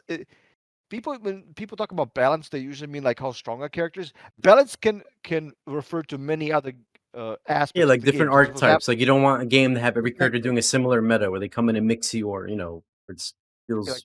game exactly. So the point is, none of those older games have aged very well. I don't know what the opposite of the expression is aging like fine wine. I don't know what the opposite of is, but think about Yeah, I get what you're saying. You're games saying that that if people were to go back to try those new games, let's say Wood GGP or whatever, they would realize, hey man, these games don't feel good. Whether it's between the movement's bad or the balance bad, or there may be a bug that's preventing them from playing as they want to, so on. It's like you can't really play the games because they don't function at a basic level. correct. Like when you came up to MLG, I think it's the first MLG you won, and I was playing you in casuals, and immediately I knew you were gonna win the event because you were like so on point. But there were also like a couple of times when Rio was pressuring me with Cabal 2 Nomad Dash cancel. Like I would try to, I tried to teleport away, and I would guess right, but my meter would get drained, and I Yes. wouldn't get to teleport. So that is beyond frustrating. Like it's like you're not even beating me. Like the game is beating me. Like I guess right, I should be able to get away from the situation. Yeah, So and to those games explain are for those that didn't play MK9 what the meter drain bug is, it's basically when you're in block stun, and if you do it to the frame where your character is not recovering it, they're on the last frame that your character's still in block stun, and you try to do an EX move or an X-ray or whatever that costs meter, the game will register your input, but it won't read that, hey, you're still in block stun. So it'll use your meter for the move, but you won't get it. You'll still be in block stun. And yeah, that's an issue that they've gladly fixed with Injustice 1. Yeah, I'm not even also referring to the way like the block punish in the current NRS games is kind of smooth, right? In the old games, like if something was like -10 and you try to punish with an A-frame jab, whatever, that might not even work. So there was a lot of like weird stuff. So the point, and this is what I want James MK to comment, is just like the older games were not good, like they just weren't. And I think a lot of people, and I think Rio falls into this trap, like they like to romanticize these games as some kind of like beautiful. No, nobody's romanticizing. Look, here's the thing. A lot of people told me over the years, nostalgia this, nostalgia that. Here's the thing. If I was nostalgic over something that is terrible and feels awful, then going back to play it would feel awful and terrible. When I try some of these older games, they still feels just as good as I remember. MK9 movement, everything still feels smooth, fluid. The anti-airs still feel good. So it's almost a trap. Some people make you want to believe something that's not true. Like, hey, don't play MK9. The game is bad, this and that. Here's the reality. If you're better than someone in MK9, 99% of the You time like you're gonna be beating your opponent regardless of getting an input error or meter drain glitch, because those bugs are not enough to dampen the skill level needed in that game to overcome people. This is what Dave is not telling you. And also, like it's huge on to wait, no hold man. on. It's huge on perspective. What Dave isn't mentioning either is these new games, whether people want to believe they're like a gold mine and they're amazing in every way possible, they always leave out that the older games weren't updated and patched nonstop like the new games are. If these new games were that much better and amazing and superior, then they wouldn't need 1,000 and 100 patches to become a playable product. You see the issue here? There's Yeah, no well, issue. MK9 got quite its fair share of patches too, though. Yeah, but it stopped like Well, after like let 5 me months. These new games yeah, get like 10 times the amount of support and hot fixes and all this. I Yeah. mean, but You would think it's a because they're different such better level. games, they wouldn't need half of the patches, but apparently it's the opposite. Well, nobody said they are better because they are getting patched. That's the point. Like you like kind of proving my point. They are better because they are getting support.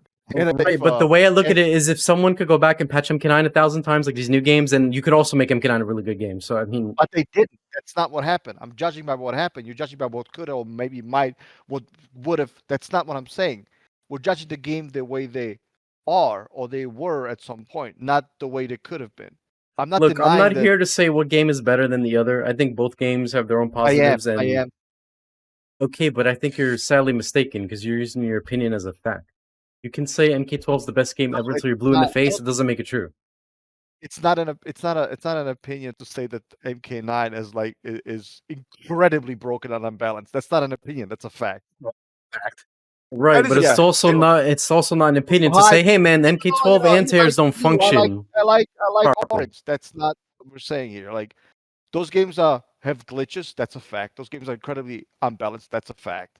Um, you can say, oh, I like the way the game looks, the way the game feels. I like this, I like that. That's fine. I like yellow. He likes blue. Look, I'll That's tell you what the okay. biggest issue of MK9 is that you have yet to mention in all of these things that you're saying. The biggest problem with MK9 is that there's no way to play the game online in good netcode. That is the biggest issue.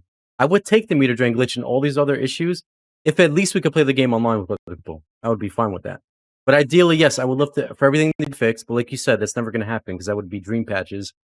But the biggest issue that holds MK9 back as a game is the online does not work. It's horrible. It's not playable. Nobody wants to play in seconds of delay. Terrible input delay. It's just the game is awful. Listen.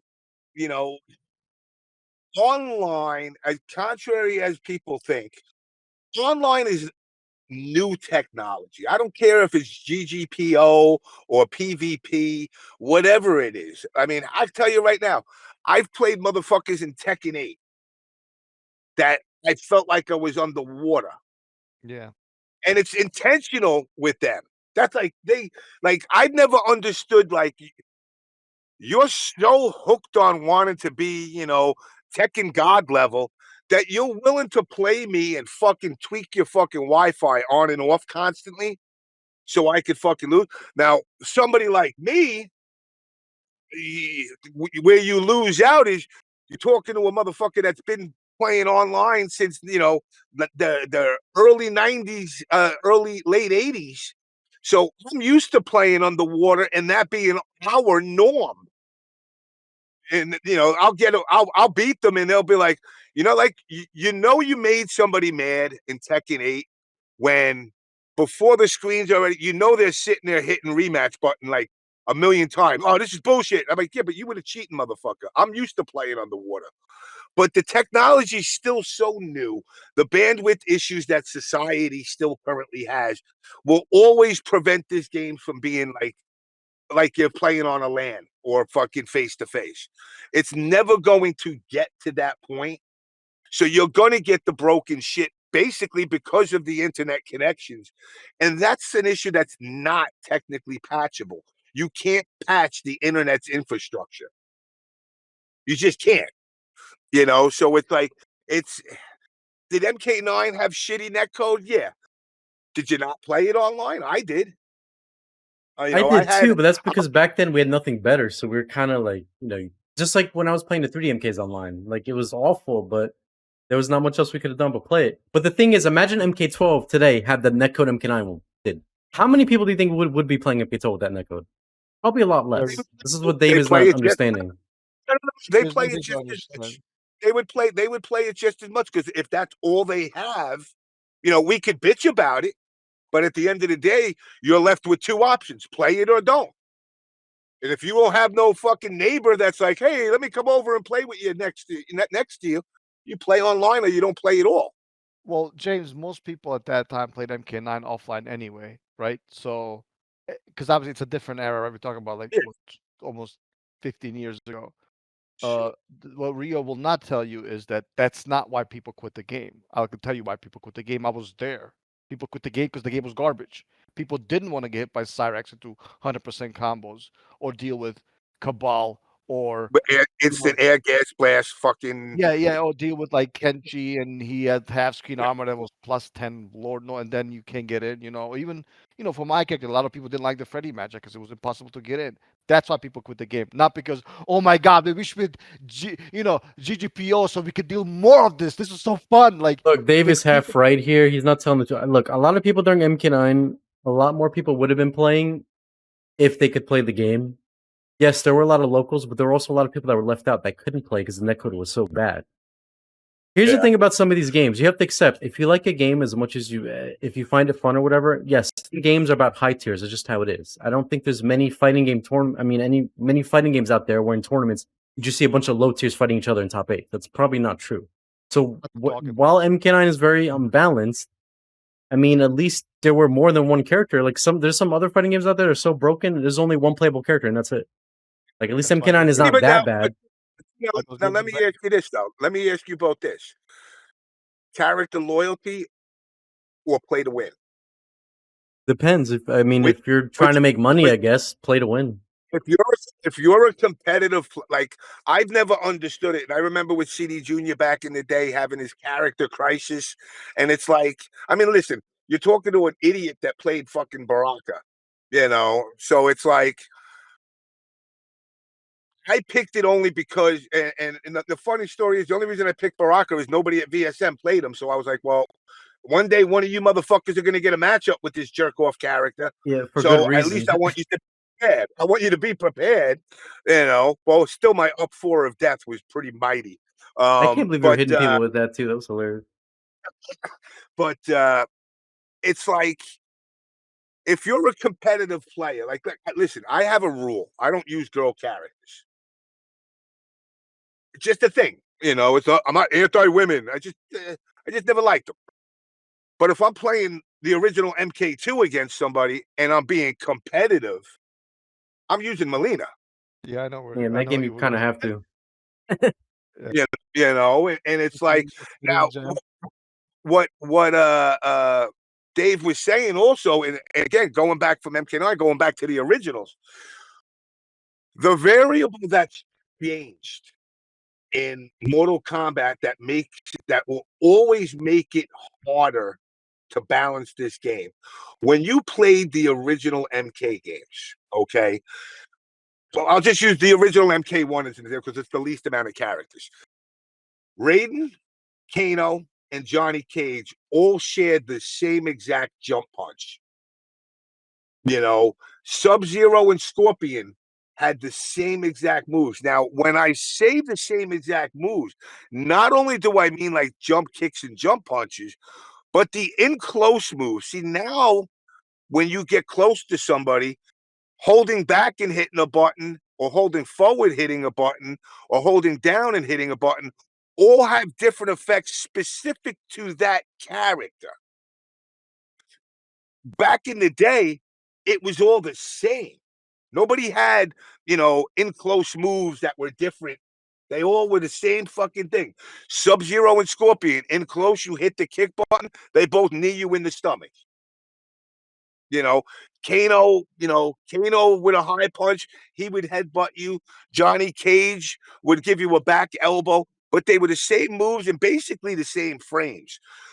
That variable has changed so much now that it makes it harder to balance Well, the game. James, Yes, and this is what current games do to circumvent that. They try to make characters not play too wildly different from each other, and they try to make a lot of characters play a similar meta to each other. That way, you're not playing one game where one character's playing Marvel's Capcom 3 in it, and another character's playing Third Strike, and another character's playing like Melee.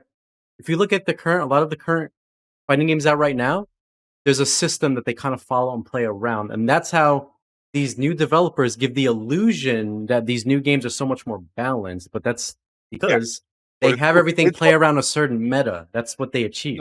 These older games didn't really follow that. What was MK9's answer? What was MK9's first answer to nerfs and patches and buffs and shit? The stupidest thing I've ever seen in my life. Armor. Yeah, The that was a dumbest huge answer. mistake. The quickest answer, armor. So now you got, remember early fucking MK9, Jax, dash punch armor. Wait, so because he couldn't get in on his dash punch, you put armor?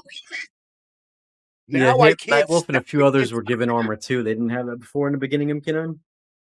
It was lazy it's not lazy fixing because they're you don't have No, it too is many lazy options. fixing because when you design a game from the ground up, you should make a character have more depth instead of just being like, well, how do you get in on this or deal with this? You just armor.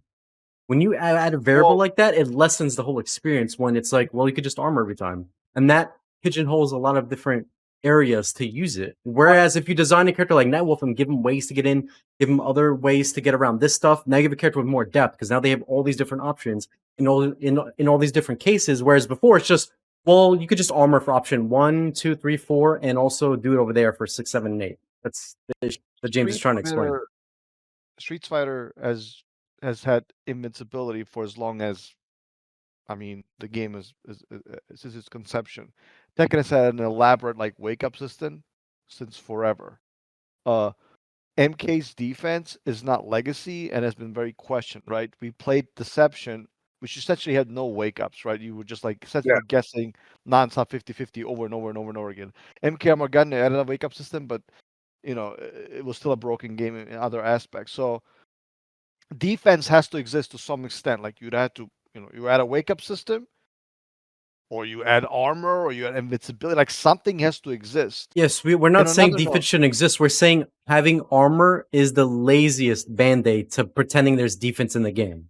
A lot of people are not a fan of armor. It's very lazy the way it's done, and it's not enjoyable to play against. It's like saying invincible attacks are lazy. No, it depends the way they're implemented. That's what makes them lazy. Yes, and armor attacks are usually implemented very badly, especially in MK9 out of all games. Well, which is what James is arguing for. Look at it this way: if you were playing a game, and and you found out that this move stops this move, and now you're like, okay, that's good, but that character that you're stopping, they look at and say, oh, that's not fair. Like, he really doesn't have many other options. So let's take that away from the guy that's attacking him and give him the ability by a simple fix of, now your hit don't affect me. And we're just gonna, I don't know, we're gonna throw a little glowing on it and call it armor. It dilutes the chess aspect of a fighting game and starts to filter in it and make it more like chess. I mean, checkers. Because now I know every time you attack me, I used to break Bill's balls during MK9, telling him Barack, back in the day when we all did matchups. I'm like, yeah, Baraka beat Sub-Zero 7-3. He's like, you're out of your mind. Da, da, da, da, da. I'm like, listen, do your ice ball. And he does. I do armor fucking dash with the blades. Goes right through his fucking, his ice blast. And I knock him down. Now, of course, it's a hard knockdown, so I can't do shit after it. And again, since it's based off of meter, Baraka was one of the shittiest characters to try and build meter up. I didn't have the ability of Cabal to shoot fucking 3 gas blasts in the air when it's supposed to only be 2. I remember watching, you have 2 gas blasts coming out, and the third one's coming out as the one up front starting to disappear. And I'm like, how is it fucking possible? That, like, it defies logic. But now I knock him down 3 times, and now I got no meter. Now I'm fucked. So now I got to play mental up 4 games. Get in front of him, and if he gets up with the wake up, I'm going to get hit. But if he comes up ducking, it's an overhead, I'll get him down. And it made the matchup so hard. When I want to say Jax was the first one to get the armor, if I remember correctly. Yeah, he was one of the first few to get a buff with armor on 2 moves, on his dash punch and his EX elbow. And then instead of saying, okay, Jax has this armor, it's going to be part of his mystique because, he's made of metal arms and this and that. It became the norm for their answer of fixing shit. Yeah, they start tacking it on random characters that make no sense. Like, this character has armor. Now this character has armor. Now everybody has armor in the new games. It's a general mechanic. What did Freddy have? He had armor on the EX Dream Toss. That was only good in the corner, and that's it. It was only good in the corner. So your armor is shit. It was like, why even give me that? Well, no, well, hold on a second, because you're mentioning a bunch of stuff. That's an example of something that's balanced, because a zoning character shouldn't have strong armor. That's what the EX teleport was for. MK has always been known for its crazy offense, aside from maybe going back to MK2, but you have the MK3, you have Ultimate, right? So the game needs some kind of defensive mechanic. I'm not saying armor is perfect, but I think armor is okay if you balance it right. The problem came along with MKX when characters received launching armors that were like plus on block. It's like, okay, what are we doing now? Like, I believe when Trump was first released, EX Loseta was plus 10 on block, and it launched for like 50%. Maybe that's the problem and not the armor. Like, what are we doing? Like, well, that's my point also. The armor is their version of the fix. Tremor should have gotten an actual fix. Not armoring everybody else around them. James, if you're gonna have like really strong offense like MKX had, right, and you're gonna nerf the backdash and you're gonna make it cost meter and you can do all this stuff, then you also need to have No, the some extent problem of is not the speed. armor, Dave. The problem is why are backdashes nerfed in MKX? Why is block breaker in the game for no reason? Why does it cost 2 bars instead of 1 bar? Why do anti-airs not function in MKX half of the time? These are the problems you should be asking yourself. It's not that we need armor, it's that they have to actually take a look at the game and fix the things that need to be improved on. Not, oh, this game has these 10 different issues that impact it. Let's give everyone armor. No, that's not how you do it. That's lazy design. Listening. Anti-air has been a James, staple. let me finish, please. Let me make my point, and you can respond. We were addressing those points for a very long time. We complain about the lack of anti-airs. We complain about why does backdash even cost resources. That's crazy. It's a super offensive game, and it was clear, it was realistic, it was based on evidence that they were never going to fix that. And the stages So, in like, MKX okay. were also small too. They weren't even that big. Well, that as well. So it was clear that they were never going to address these issues. Just like, you guys want to make a game like this? Oh, fine. Then give everybody armor. Let the game play, the way you want it to play. And they were not sure what to do. Do we remove armor? And when they removed armor, I think the game got worse. I think MKX in the last patch was trash. I actually joined the game previously. You're crazy if you think the last patch of MKX was worse than the one before that, because the one before that had alien and all kinds of terrible stuff. I don't think anybody wants to play that version over the last version. Well, I would. Okay, well, have fun playing against alien and all those brain dead characters. Well, I and by the way, alien's doing armor launchers every second too, because he had an overhead launcher that went half screen. Have fun playing against that for 1 bar. We also make, as far as like characters playing the same, I've trashed Crimson a lot on this podcast, but there's one thing he's 100% right about. If you guys play MK1, there's no way like Quan Chi plays the same as, I don't know, Shao Kahn, or Shao Kahn plays the same way as Sector. Like, these are nonsensical talking points that will be easily disputed by anybody who still plays the game. So, yes, there's less variety than there used to be, 100%, like, especially when in contrast to Mortal Kombat 9, but there's still a pretty good variety. And maybe you can make less of a case for Street Fighter 6, or even Tekken 8 if that's what you want to argue, but there's still a good amount of variety while not making trash characters and god tier characters. And I would prefer to play a game that doesn't have trash characters and god tier characters. My wish for MK13 is I hope they get rid of armor and they turn armor into an archetype only some characters have, because I think every character having multiple armor attacks needs to get tossed in the bin. It was not a good idea since MK vs DC. They've been taking armor since MK vs DC. I think they need to retire that idea. I agree. I don't think I think armor. I mean, if I'm going to give armor, you know who I give armor to? A character like Reptile. Give it to Goro or something, like the big brawling characters. Like I could see Shiva, Goro, who else? Maybe Ferritor, like the big body characters where the whole design is to do stuff in armor. Okay, sure. But to have random characters like Sonya armoring or like all these other no, it's just I think they need to get rid of the general game mechanic for that. I would give Reptile. Give Reptile, and Reptile goes invisible. Now he's got armor, and you can't see him. And the only way you can make him appear is you got to hit him. So that means you got a chance. Because let's be real, like Reptile was one of those characters. No, I have a better idea. How about for Reptile, they make it so his force ball goes full screen instead of stopping after a certain amount? What the hell is that in MK12? Melina can't even throw her Psy full screen for some reason because that's not allowed. I didn't know that. Yeah, when I tried Melina and Reptile, I was like, oh my god, their projectiles do not go full screen. They actually removed it because I guess it would be too powerful. It's because Zoning is not allowed to be, anything fireball related. Yeah, and because they're too busy focusing on armor instead of the things that do actually matter. That's why I don't understand why NRS has been so obsessed with armor since MK vs DC and MK9. I wish they would just stray away from it Armor's pretty just a bit. In MK, essentially. Yeah, but in every game they do, armor is a problem. This is the issue. In MK vs DC, it was laughably broken. In MK9, so many people had issues with the armor. Then in MKX, I don't even need to mention because we just covered some history in that. Then in MK11, everybody and their mom was complaining about the fatal blows with armor. And then here we are in MK12. In the beginning, the first tournament's won by Rain doing armor launchers every 2 seconds. It's like, dude, NRS, look, we agree that you tried to make the armor work. It's been a decade now. Can you please retire this terrible mechanic and think of an innovative, new, creative defensive thing for MK13. Please put some effort into it. Stop slapping armor on everything in all these games. It's usually not enjoyable to play with. A game that no longer exists, which is fine because that's the last version that you played. It's just no longer the reality of. Well, I wonder why they got rid of that, because it was absolutely horrible to play comedy against Tanya, and all the character does is armor you every 10 seconds when you get near her. I don't know how that's good game design. Well, you guys got it now. I mean, she's essentially the worst character in the game for like the past year plus, right? That's because when they create characters, they need to make a character that does something other than just armor. I'm sorry, that's just bad design.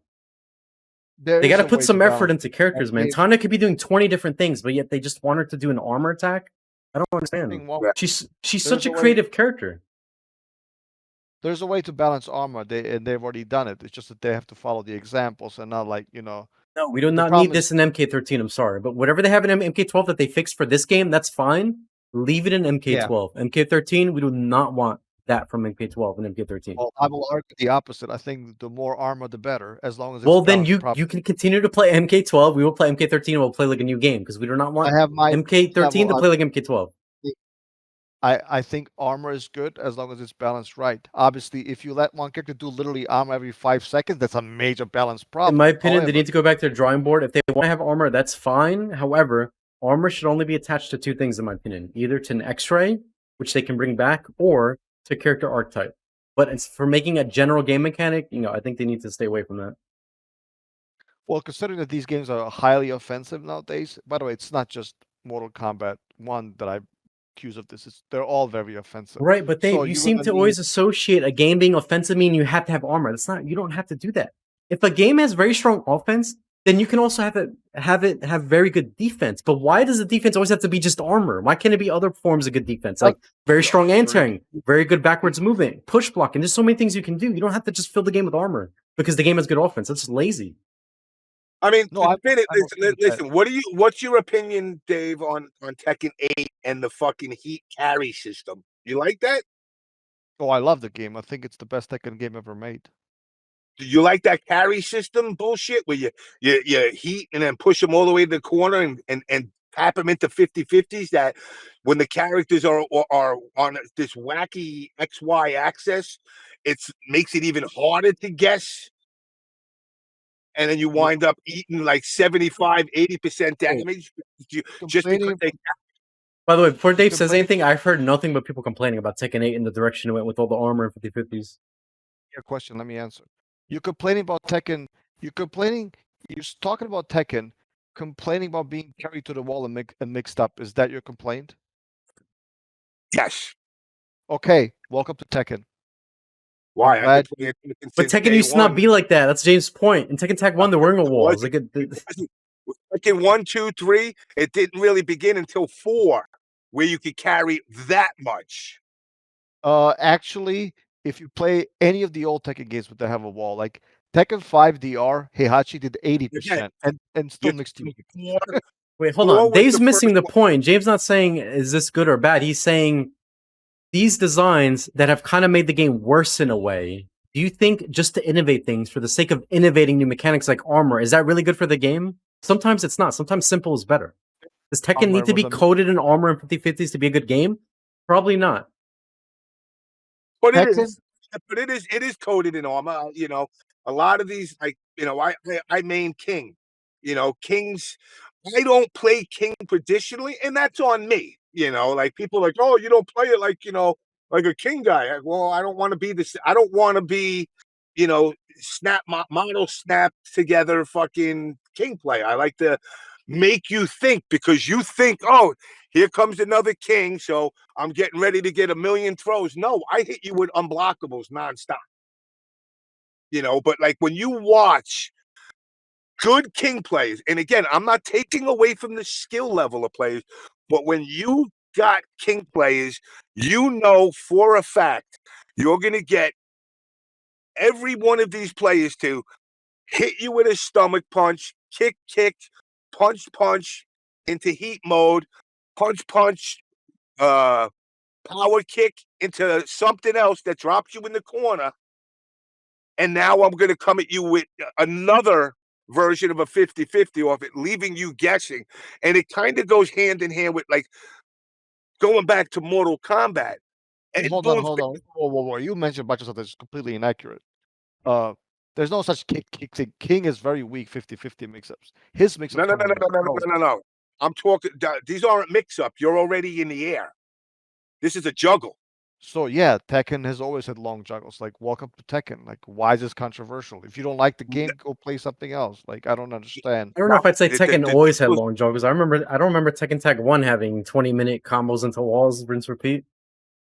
It actually, well, that's because most characters in that game, they were so weak they couldn't juggle. But the top tiers, they mopped your ass up, usually to 50%, and into more Oki that was Yeah, inescapable. but even with So that, the combos in that game were a lot quicker than the current combos that take like 20 seconds. I don't know what quicker means, but the damage was output was essentially the same. That So means like when you saw a big combo in Tekken Tag 1, it wasn't 20 seconds long into a wall splat into another 10-second combo. It was pretty quick and to the But point. the combos were shorter, but they did more damage, yes.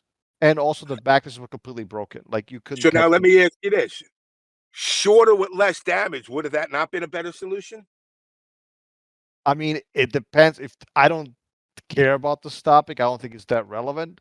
If you want shorter combos, I'm okay with it, but that's not the issue. Your issue is you're getting carried to the wall and getting whatever, you're getting mixed up. But Tekken has always been about, if you made the right read in the neutral, you get a launch, and then you do a combo, wall or not, and then you get some kind of Oki. That's the game. Like, if you don't like that, don't play the game. Go play But poker. Go play something else.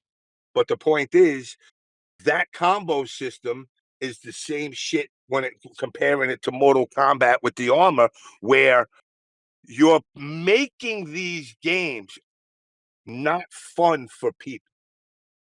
You're in the business again. This is going to segue back to what you originally said about why are these games not doing well. Those are the reasons, big reasons, because people don't, the whole casual competitive player. If a competitive player pummels the shit out of a casual, that casual loses interest very fast. Boone's perfect example for Boone is Boone's always been anti 100% combos. Personally, back in the day, I was cool with him. But now looking at him and going, well, why are these games failing? Well, do I want to play against some guy on like Sonic Fox or a kid as good as Sonic Fox as a casual and get my ass handed to me? I'm a casual.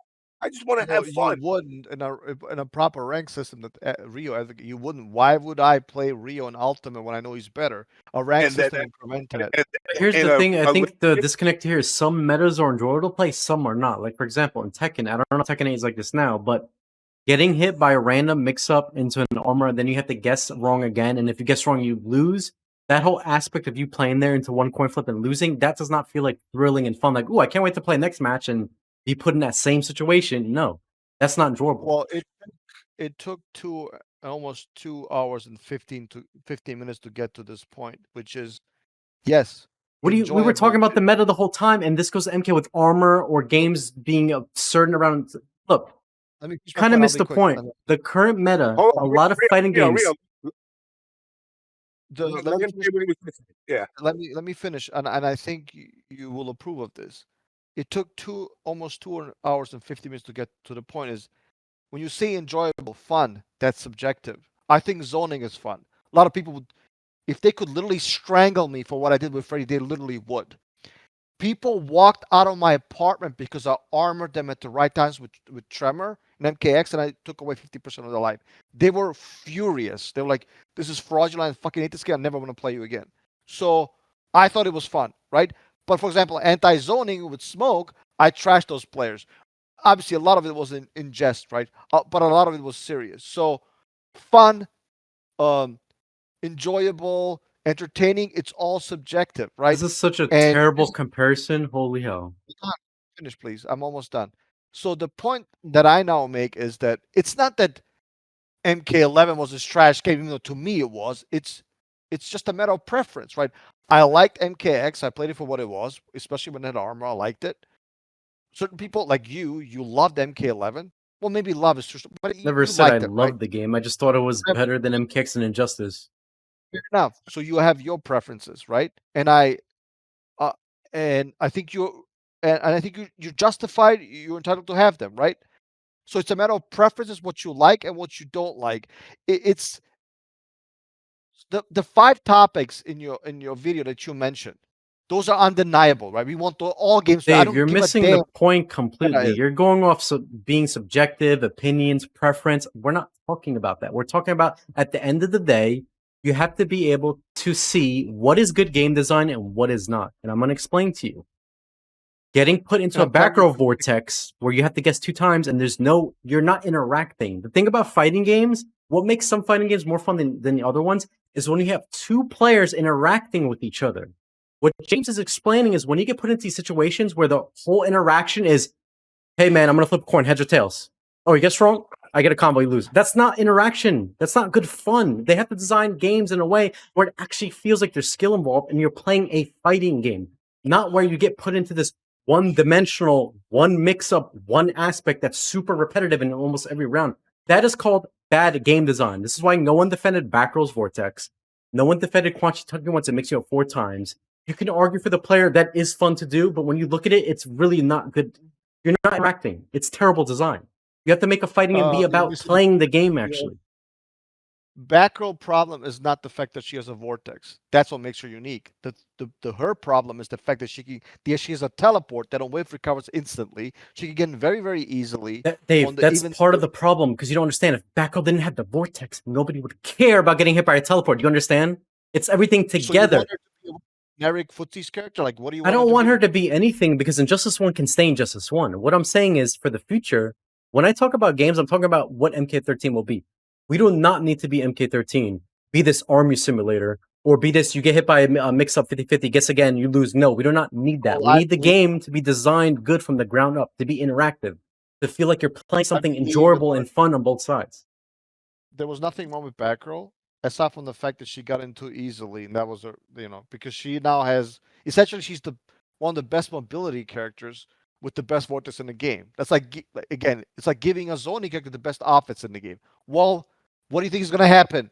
And what do you think happened with that shot? Dave, you're missing the point. I'm not arguing about Backrow's tool, how good she was. I'm trying to explain to you one aspect of her game, which was literally the essential part of her game plan was to get you touched once, go into a combo, bowl, rinse, repeat till you lose.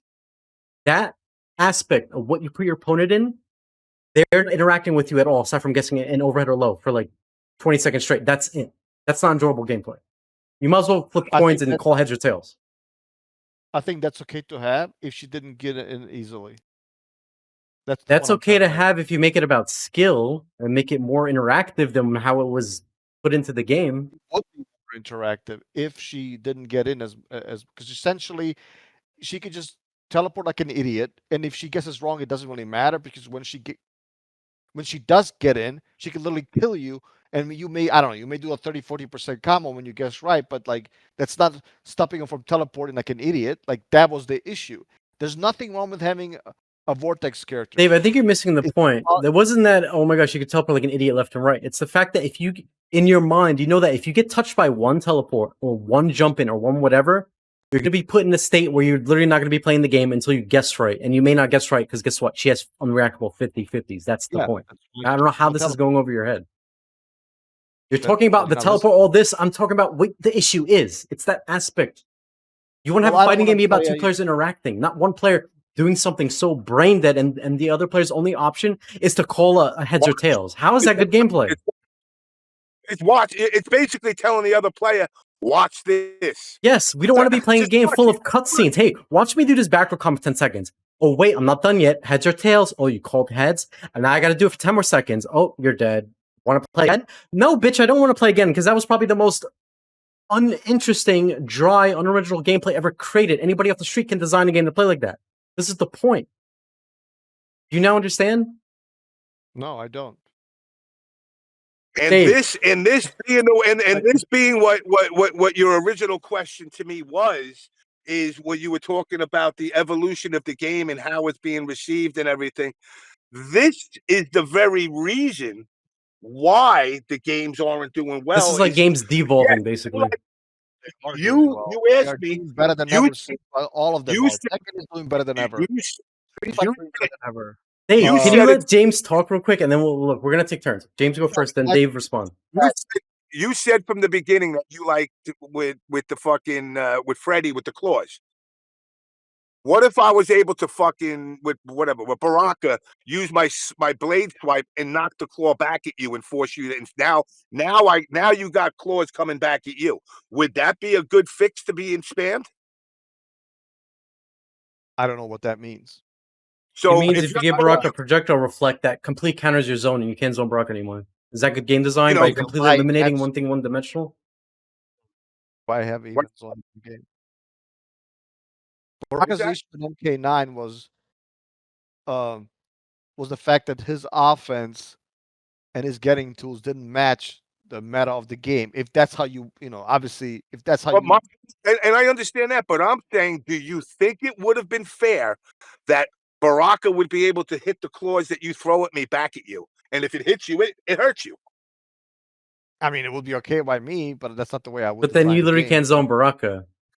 But then you can't zone Baraka. And then now. you'd be complaining about him like Smoke 2.0, which is what you said earlier that you hated. No, You know?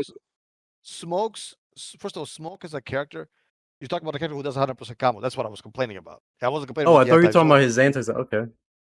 What I don't even mind is that the reason Freddy. I'll be very quick. I promise. The reason Freddy lost that matchup has nothing to do with anti-zone.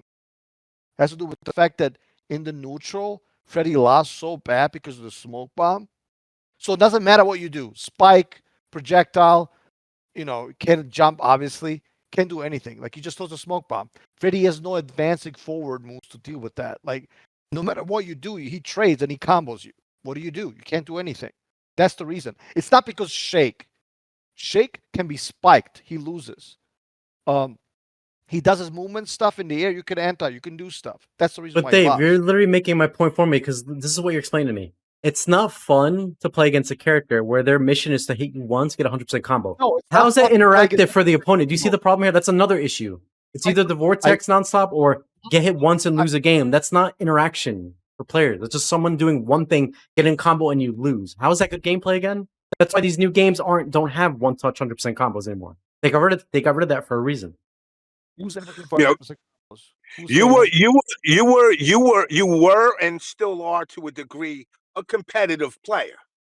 What your original question was about the game's devolving, when you can do the things that you do, whether it's Tekken 8 or a vortex that lasts forever, to the person that's getting it done to them, it delineates the fun aspect of it. A fighting game to me is the exchange of blows. But if I can't get into you, I think it was what was the MKX with fucking Baraka or 11 with Baraka versus Cetrion. Yo, That this match bitch was be throwing awful, by the way. rocks, ground vine, fire, and then the minute I get near her, I'm like, oh, I got enough to get in there.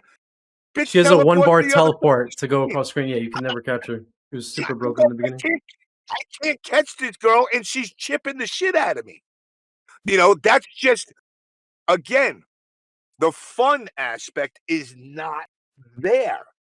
Now on the competitive side, if I was a true competitor still, by all means, I'd be the biggest fucking moron if I was playing somebody and they picked Baraka and I didn't pick Cetrion. But on the fun aspect, the minute you start alienating people that go out and buy a game and take the fun side away, is the minute the scene or the turnout for events start to shrink. Because people are like, listen, I'm coming to events to meet people and all that, nice, but I'm not coming here to go 0-2 to Cetrion match back to back and have to spend the rest of the weekend staring at a wall in a hotel room.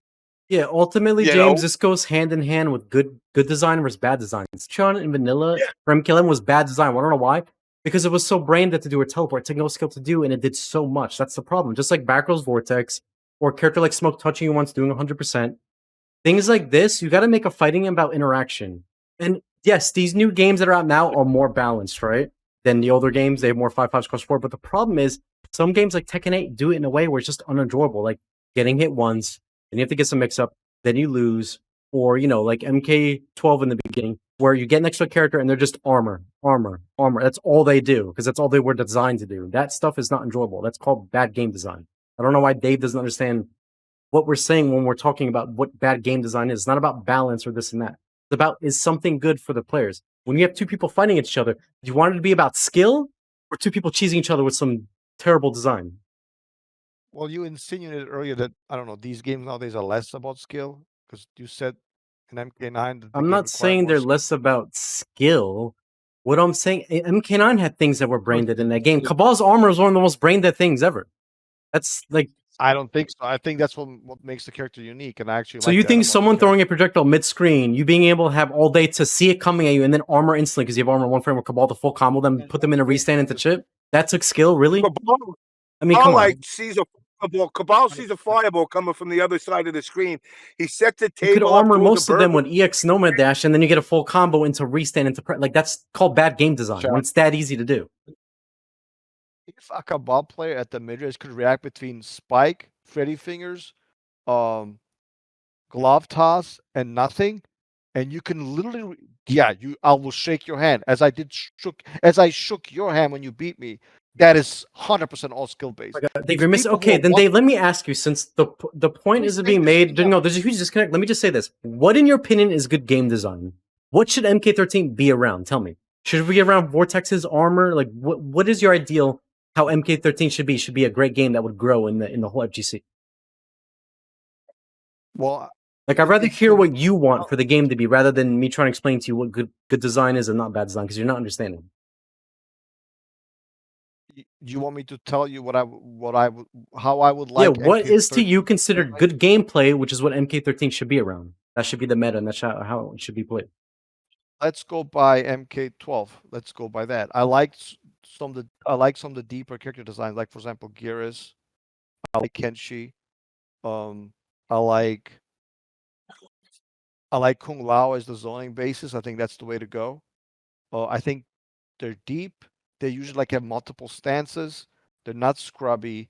There is some kind of even Quan Chi I would add, right? Because since he got buffed, basically I want characters to be more difficult to use.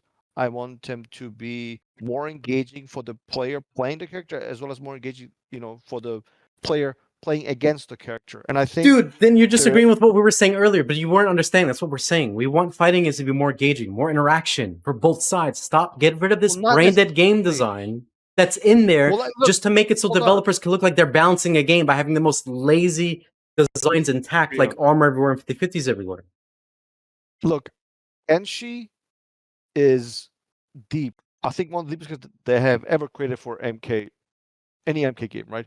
I hate fighting the character. I think there's a lack of interaction. However, what the two of you are confusing is this fact. Like, yes, you have to deal with bad matchups. If I get to do whatever I want to do, which is zoning, the old Tom Brady argument, then you also have to deal with then I also have to deal with what I hate, which is anti-zoning, Vortex. Yeah, I'm going to complain about it, but that it's in the game and deal with it.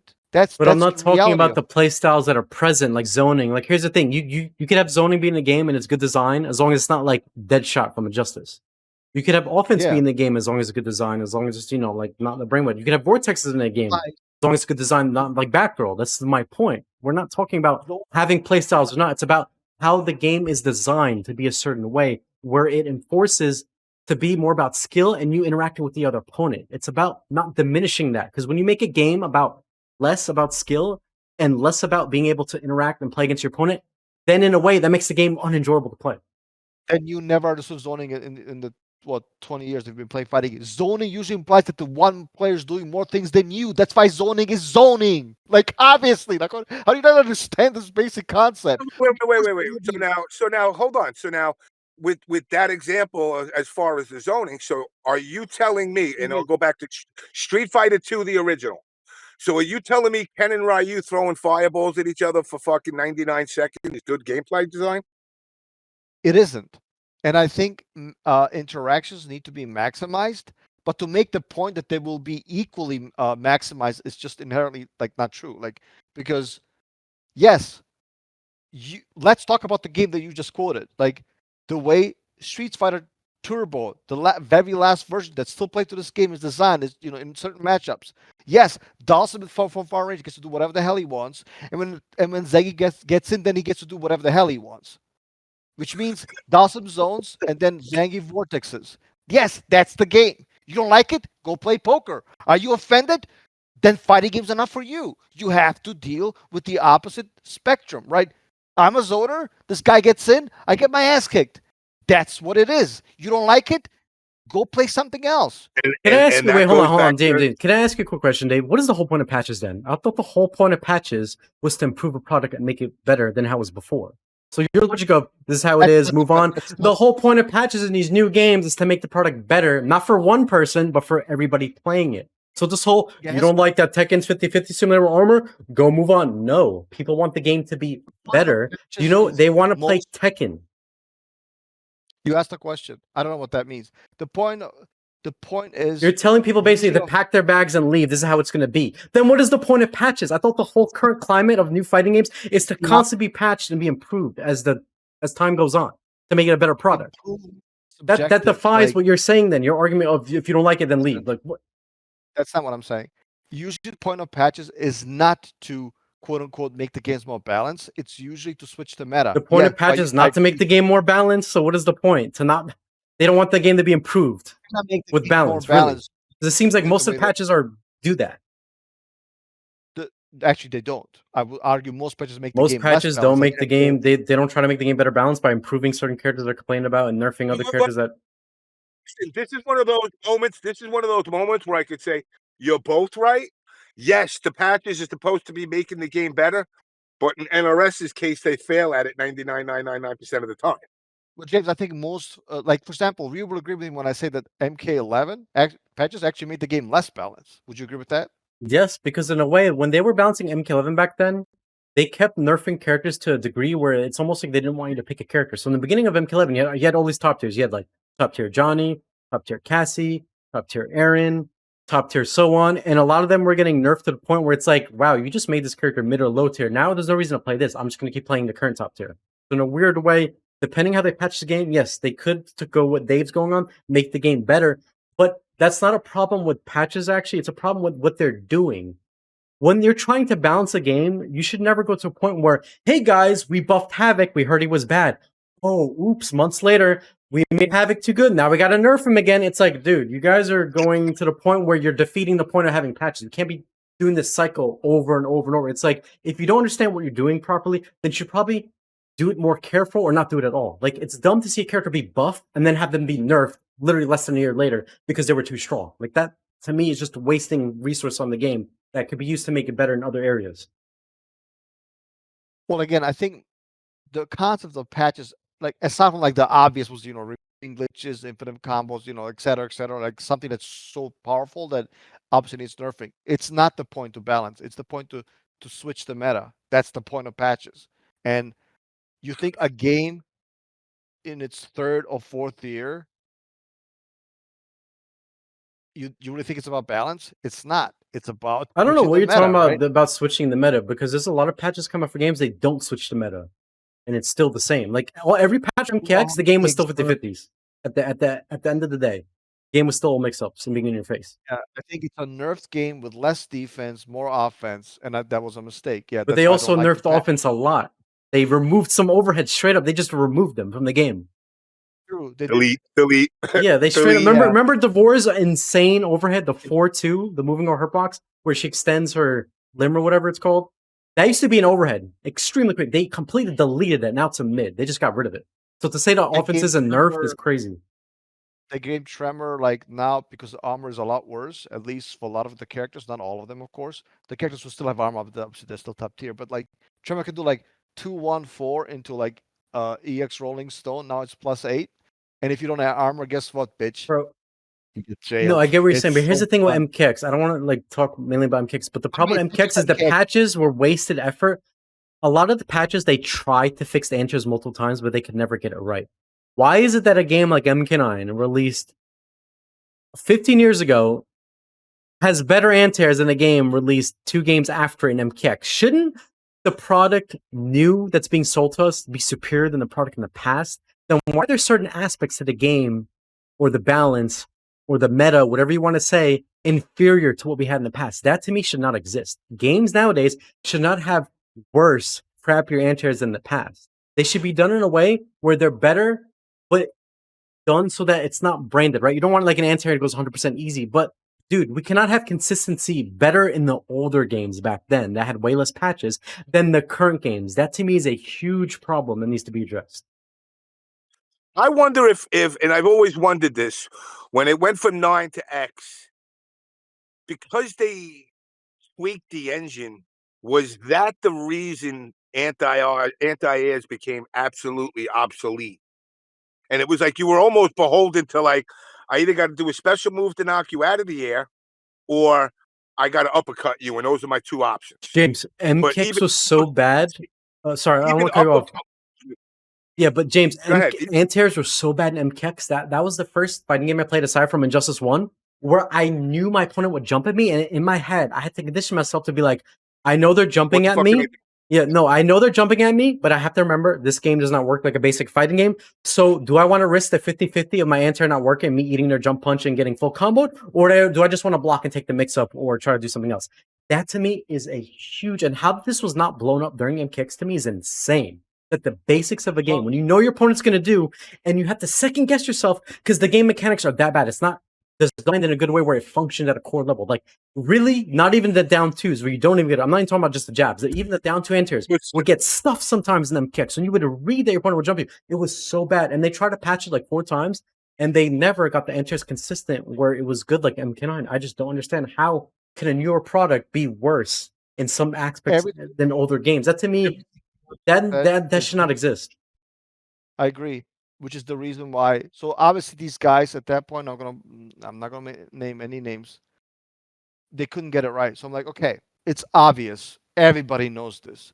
You need armor. I'm sorry, it's just true. No, so when I had oh my god, this is why games are getting worse. This is why games are getting worse, Dave. The reason why fighting games are getting worse now is because the solution and band-aid for everything is to implement this terribly designed mechanic that nobody wants to fix all the issues that should be fixed in the game in other ways. I want MK13. No, I want MK13 to have good anti-airs because the anti-air system and the down twos function. Not because, hey guys, so we don't know how to make anti-airs function, even though we've been making fighting games for decades. So what we're gonna do is give everyone armor, and you can use those for anti-airs. Like, no, that's not how you do it. Fix the damn game from the core.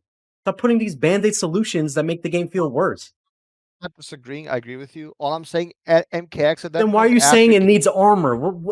That's part of the problem. Not saying, let me finish, please. I'm not saying that the next Mortal Kombat game. I'm just saying MKX at that point, it was obvious that they were not going to fix the issue because according to your own accurate paraphrasing of history, summary of the history, they were never going to get this right, ever. So, of course, I'm like, please don't nerf armor. We will not be able to anti-air.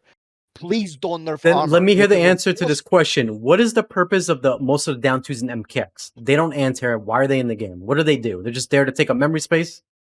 Yeah, but the thing is, what Dave's saying, and he's right in this act, as much as I hate armor, when you took away the anti-air system, I need fucking some kind of variable to defend as well. And armor becomes that. But the fact of the matter is, anti-air should have never been fucked up in the first place. I agree. It's an issue with the product from the very beginning. I think we just have different opinions. I'm not disagreeing with, like, you want to bring in the old MK9 anti? I'm all for that. I'm not going to disagree with that. Why would I not be able to anti-airs have to be like MK9 and where smoke anti-airs and there's 100% combo? I'm not saying that. Right? But if I will say this, we don't want MK9's anti-air either. Let's be clear. Well, you know, some people do, at least one in this call. But what Who is the person in this call that wants that? Just say the name, Dave. You do. But, so I want Smoke. I want MK13 to have characters like Smoke anti-air and do 100%. Really? Because I'm not for that. No, I think you like very damaging anti-airs. Is that correct? Here's how I look at a game. If you're gonna make jumping so brain dead and easy, where you just have to tap up on the joystick and all of a sudden you become this super threat where you can land on me, get a full combo, and then do a mix up and win, then guess what? On the other side of the token, my anti-airs better be easy to replicate what you just did, because I'm not gonna play a fighting game where all you have to do is tap up on a joystick to win games, but then I can't be bothered to press one button to anti you. Okay, you got to go both sides here. If you want jumping to be brain dead and easy, then you got to make anti brain dead and easy. Pick one. Okay, you can't have one side be easy and one side not. Also pick one. If you want offense to be brain dead and easy, you better give me my armor. Otherwise, don't complain about it. But this is the point. I don't want offense to be brain dead and easy because I don't want brain dead armor and stuff. I want all that to be fixed. Bro, you've been for 20 years. You know it's going to be brain dead and easy. Dave, this is the problem, bro. This is why it's so hard to have a discussion with you about NK game stuff because your argument is always, but it's NRS games. It's always been like that. Deal with it. No, this is the point. We don't want the games to be like this trash forever. We want them to be better and improved. Why do we want MK13 to be just like MKX or MK12 or whatever? Why wouldn't you want the park to be way better and be more innovative, have more good game design? Like, what is the point of even playing future games then if they're all going to be the same crap? A lot of these issues for a very long time, only for them to never be fixed. And yes, we spoke up and you told me to speak up and scream and yell and whatever. I never told you to scream and yell, but my point is, look, if we want fighting games to be better, at least NRS games, I'm not talking about other games because we just play NRS games, but we need to start asking for anti-airs to work better, down twos, the movements be better, things that but yes, but we need to keep going. We don't stop concede and be like games will never be good. Just don't say anything. See, Rio, in MK9, this is where I'll disagree with you. Now, when you're saying down two, you're talking the ducking too? Just uppercut. That should at least be a consistent answer if you know someone's going to jump. You don't get a full combo after, you just get it down two. Okay. So I can accept the uppercut. I can accept a standing high punch. In MK9 with Smoke and Jax, I can't accept ducking the little stupid punch when you're ducking to be an anti-air like it was. You're talking about the down one anti-air cross-up. You know, I was like, you get a full combo, that was where it went to a level of, not only does that not make sense as gameplay, it defies physics. And I know it's a video game and people go, well, it's not real. Yeah, but like you gotta keep some consistency of actual physics. If you're jumping at me with a kick and your foot is in front of you, which it will be when you're jumping at me, your foot will hit me in the face before me punching while ducking low is gonna knock you out of the air. Now, if you're standing and you hit my foot, okay, that's where the fake shit, the fantasy kicks in and you go, that's acceptable. But for you to be crossing over to me and I just do think, and I go, wait, your foot went through my body and I did it down too and I'm knocking you out of the air. And then when you go to a smoke and I'm like, yeah, bitch, that's all I need. Check this out. Bomb, teleport, bomb, teleport, bomb. And you watch it and you go, that's not an anti-air. An anti-air's got to be very simple. An uppercut which forces a knockdown, and you don't get nothing after it. Not on an uppercut, because the character's supposed to be hit so fast and get pushed back so far. But if you hit him with a standing anti-air punch or some special move that, cost them to fucking float in the air or whatever, then you get to do your fucking combo. But you can't just make it that easy. It was way too easy in MK9. But then when you go to MKX, like you said, it was fucking near complete impossible. Opposite problem. Yeah, it was completely. You couldn't even uppercut a guy out of the air. Which in a way almost makes some of these buttons feel useless. But yeah, for MK9, you probably should never care to like smoke down one anti-airing you and then going into 100%. That's not good. I don't mind some characters have a poke anti-air as long as it makes sense. Like, you remember from Trilogy, some characters could do like a crouching high kick anti-air, do stuff like that. That's fine as long as it makes design, but doing like a down one that just looks like you're trying to poke out a pressure, but it's also an anti-air, that just looks a bit awkward, and then getting a full combo for it. In my way, here's how about this? If you do hit with it, it's an instant knockdown. I mean, yeah, they could do that, so then you just get like a 2% splat, and you can do something like that. Yeah, now it's a reset, and then now you're left with that decision of, like in Dave's world, I can fucking come in with a 50-50 and pound you, or I could back up and say, all right, you know what? It did no damage, but we can space myself into somewhere where I can claw the shit out of you. So the way I would design the MK13 anti-system is like this, and this is just the base. I'm not saying it needs to be like this, and they don't have to add anything else, but for the base start, this is how it should be. Anti-air uppercuts are very consistent and will anti-air most of the time. You have jab anti-airs that will anti-air, but they're harder to do than uppercuts. But in order to combo off anti-air jab, you have to use a bar meter to go into like a combo. You can't do meterless anti-air jab into like a 40 or 50% meterless combo.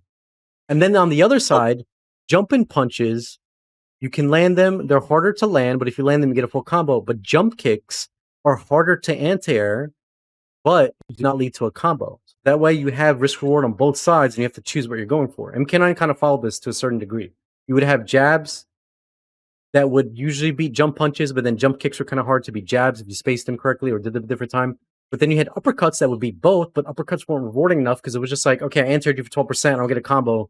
And if they land their jump punch on you, they get a combo. So there's a risk reward on both sides. They could start like this as a base and then expand on it and add more depth to it and go on from there. But at the very core, you got to make the basic core part of the game, the jump ins and anti-airs, be in a similar ratio with each other and have corresponding risk reward. Because you cannot just have someone being like, I'm going to jump. I land a jump in, 60% combo until knockdown 50-50, and then you lose. Whereas other person is struggling off their ass to be in a perfect position, do a perfect just frame anti-air uppercut to do barely 12%, and that's it. Like, that's just horrendous design.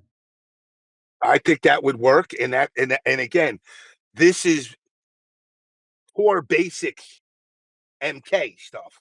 So what that leads to is being able to do that. Let's be real. It's never been rocket science to actually do anti-airs if you played the game somewhat consistent, which allows the casual person to still interact and engage with one another and be able to actually feel like they're competing. They might get their stool pushed in by the guy once they might connect one or two of them, but don't know how to close the deal. And then the next guy fucking says, "Okay, you know what? Fuck you. I'm gonna go back. I'm gonna spam some fireballs or some shit Yeah, like and keep." James, because But at MK2, least you play a lot of MK2. In that game, it's usually simple. Like Baraka jumps at you, whatever, you can just uppercut usually. But then if you try to be fancy with the jabs, Baraka could do like his jumping punch. That's a little bit harder to anti jab because the hitbox on it. So you kind it's of 99.9. That's a 99% fucking. You're gonna fail on trying to anti-air him. yeah. So that's what I'm But saying. There's now, risk reward here. You could go for different options. So in the new MK, I'm not saying they need to nerf or get rid of jumping, but bro, you got to make the brain dead options like jumping in. If you want it to be easy and hard to anti, then you should not be getting a combo after it. Not just coming in, jump and punch, and then antis are shit, so you get full combos like MKX. No. There has to be risk reward. You could do the jump kick for that, but you should not be getting full combos off jump kicks left and right. Because then it's just fueling to the problem. But I don't mind some characters have an archetype that add to that, like Kumao doing it. Okay, whatever. There could be some exceptions, but for the most part, you got to have some kind of foundation there that feels like you're playing a game that's, both players are interacting, they're exchanging ideas, and they're playing a fighting game. Not where it's just one side's doing some super brain dead strat, and the other side is so hard to stop for no reason, just because the game is designed badly. That has to be fixed for MK13. I I don't know. Anybody's I like saying, "Hey, bring back the Quan Chi, jumping attacks where you have no option, like the Kotal Kano, whatever, the Kenshi teleport." Like, I don't know anybody's advocating for that. I think what most people want is a balance, right? Like, maybe if you make the right read with the jump, you get rewarded, but if you know as the defensive player the jump is coming, you can enter every single time. I think that's really the basis, and I think MKX had that with armor, and I think MK12. I know people don't like it, but some people don't. But most people do who still play the game. In fact, almost all of them do. But they like the up block, right? If I know a jump is coming, yes, I will get rewarded. And if you empty jump, maybe you can throw me. There's a meta there, right? It's maybe too basic, but it does exist, and I think it does reward the player playing the right mind game.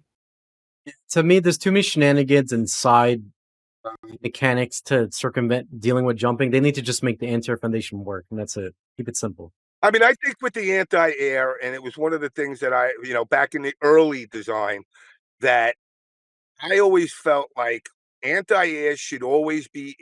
So in the Mortal Kombat lore universe, everybody has their enemy, like Sonya with Kano, fucking, and Jax with Kano. The characters that are against each other in the lore, I think, should both be given the same ability as far as anti-airs being easy. But now when, Sub-Zero and Scorpion, they can anti-air each other. But Sub-Zero versus Sonya, it's not as easy for her to anti-air. So now you got to change your dimension of play and how you read. Now, it's not impossible. I'm not saying it's going to be impossible, but there should be more options for the like picking characters that, quote unquote, in the lore universe don't face each other. So it's like, it gives you the variable of each character you play against has something different that's going to force you not to get complacent with your gameplay. Well, I know, like with Kano, all I got to do is anti-air punch, then I can jump kick, fucking leg grab, or whatever. It gives it another layer of the game. So now when you do play somebody and they pick, Kung Lao and and somebody picks Smoke, they got nothing to do with each other lore-wise. So the interaction between them with anti-air punches gives you that dimension where I got to rethink how I play against this character. And I think it would. James, let me say this, my friend. Wait, hold on, real quick. I just want to touch on what James said and I'll let you go. Having matchup depth is important with characters. Like, for example, you even see that in UMK3. Like, character like Kung Lao jumps at you, he'll probably dive kick you in the face if you time it wrong. And then, how many times have you seen, James, in UMK3? You go to uppercut a character jumping, and it's Sindel. What does she do? She jumps at you, thinks she's jumping, you go to do uppercut, she hits you with an air fireball, things like that. So it's good to have characters have different ways to play differently. I agree on that. That just doesn't work. Like, King of Fighters had this mechanic, like, based on the lore, if you lose, you get a bar, but if your character doesn't get along, you actually lose a bar. It was a complete disaster. I mean, no, I'm not talking about that. I'm talking about like character matchups. Like some characters have different ways to get around system mechanics. Like, for example, if you're playing its character with good anti-air, it's fine, but then Kung Lao can get around that by doing air teleports, air dive kick. You see what I'm saying? No, I'm okay with that. I'm just saying it shouldn't be based on the lore, though. Like, it shouldn't be based on. Well, I mean, if you make a different mode, that's fine. Like, for other people to play, it's fine to have different modes. I only say the lore of the characters because of just to give it it don't have to specifically be the lore of these two characters fight each other, but that variable needs to be incorporated. Some characters, like when you play Mortal Kombat 1, the original, okay, you could punch certain people out of the way easy, certain characters it's hard because their frames are different. Sonya is not easy to punch out of the air. Johnny Cage could punch out, just about anybody. Kano could barely punch out everybody, So it's like that gives you a dimension. Now, it's not impossible.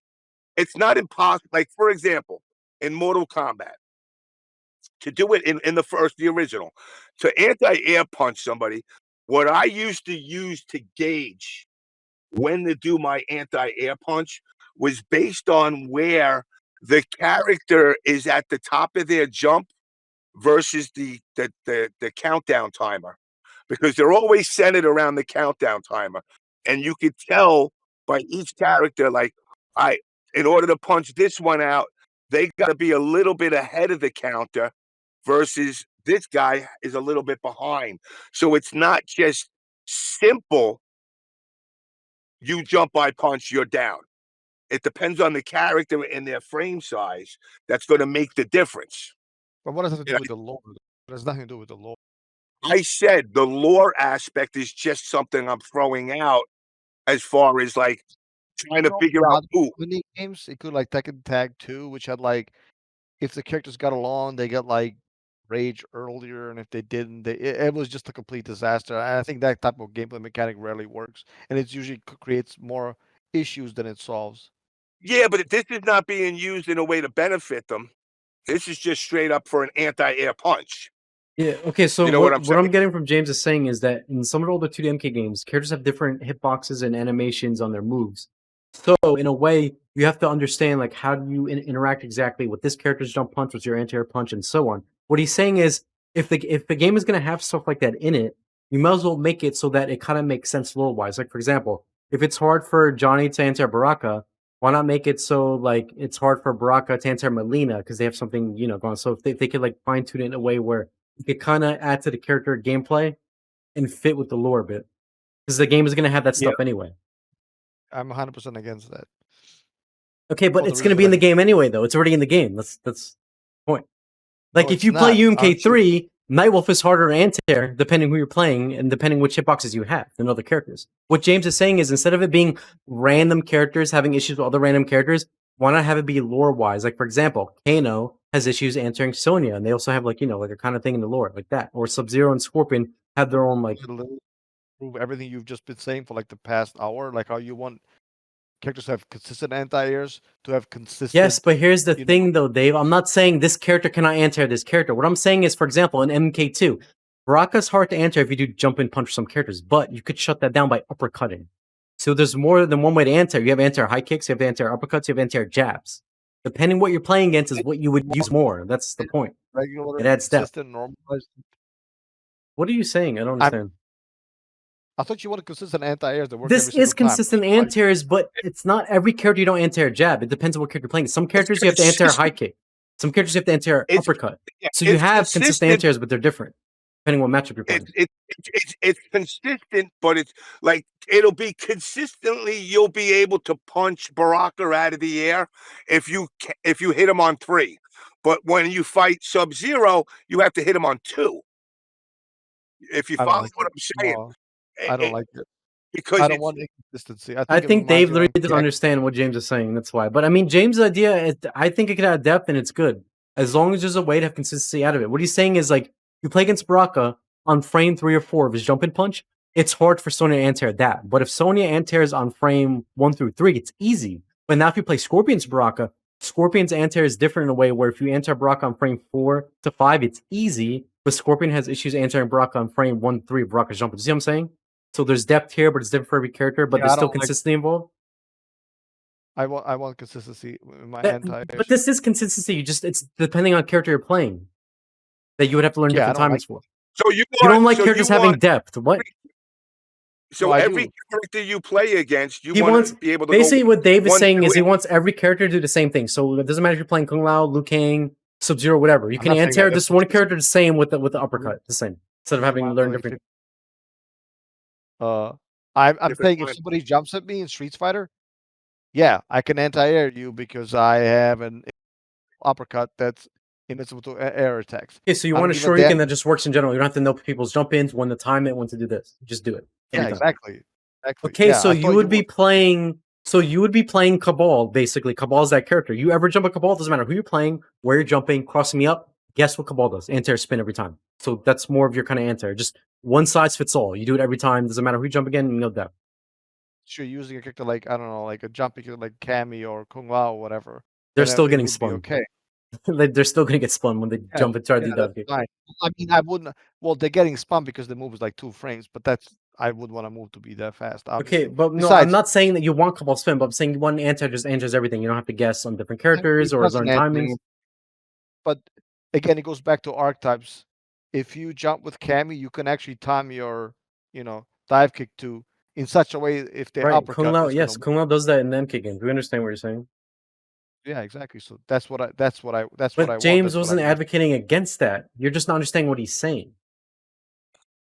Well, I'm just saying add a layer of depth to it where it's dependent, So for example, if Zangief, who's been fucking a horrendous character 90% of his fucking Street Fighter life, when you couldn't get in with him, what was their answer?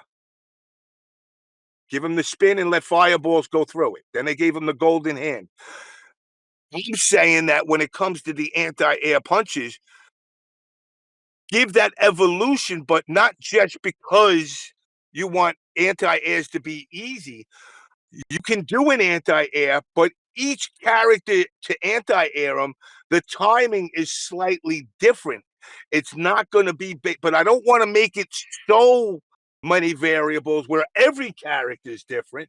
So that's why I say tie them together and make them easier based on the quote-unquote lore, because those are kind of the two characters that lore-wise would be interacting. Now, I'm not saying that because this is the way to do it. I'm just saying you need to build a path that you're going to do this anti-air where some guys can get it easier than the other guys, but it could still be done.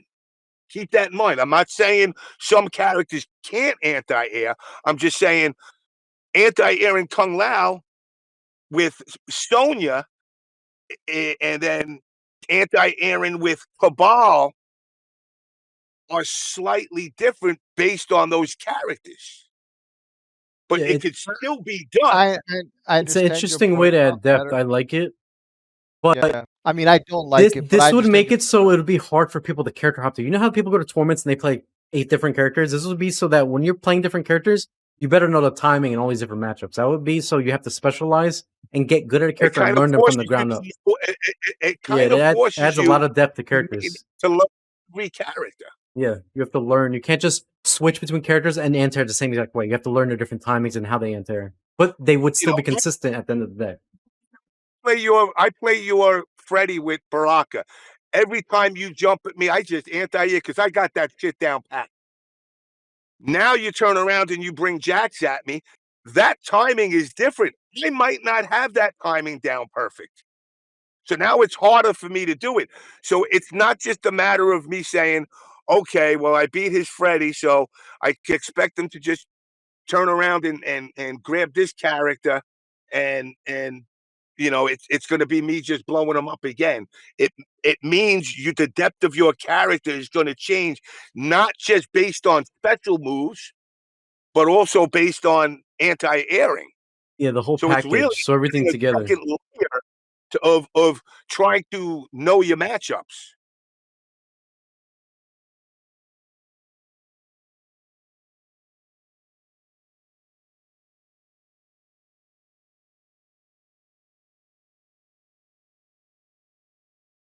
This is actually this podcast I think we've ever done.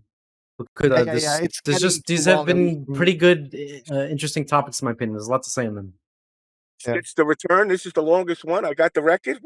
Woo! Yeah, so far Yo, on the another channel, it's definitely the longest one. I can't believe it's already been this long.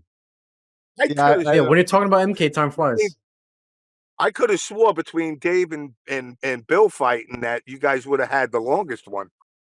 oh no, no. No, this one has been the long, and it's crazy because I feel like I didn't get to say much of what I wanted to say in the first Well, two we topics can in the beginning. Which have- there's a lot I have to say, oh, but I don't want to bore Dave. I guess we'll just continue it another time. But yeah, we can wrap it up here. I mean, if he wants to dip and you want to fucking keep going, I'll go for a little more. No, it's fine because I have to go somewhere soon anyway. So All right, we'll all just wrap it right. up here. So James, thank you so much for coming on, man, and of course Dave. Awesome to always have you on. This has been episode Anytime. 37 of the podcast. Appreciate you guys for watching. If you guys have any questions or we'd like to hear your opinion on any of these topics, please post them in the comments below. And we'll see you guys in the next episode. Thank you again for watching.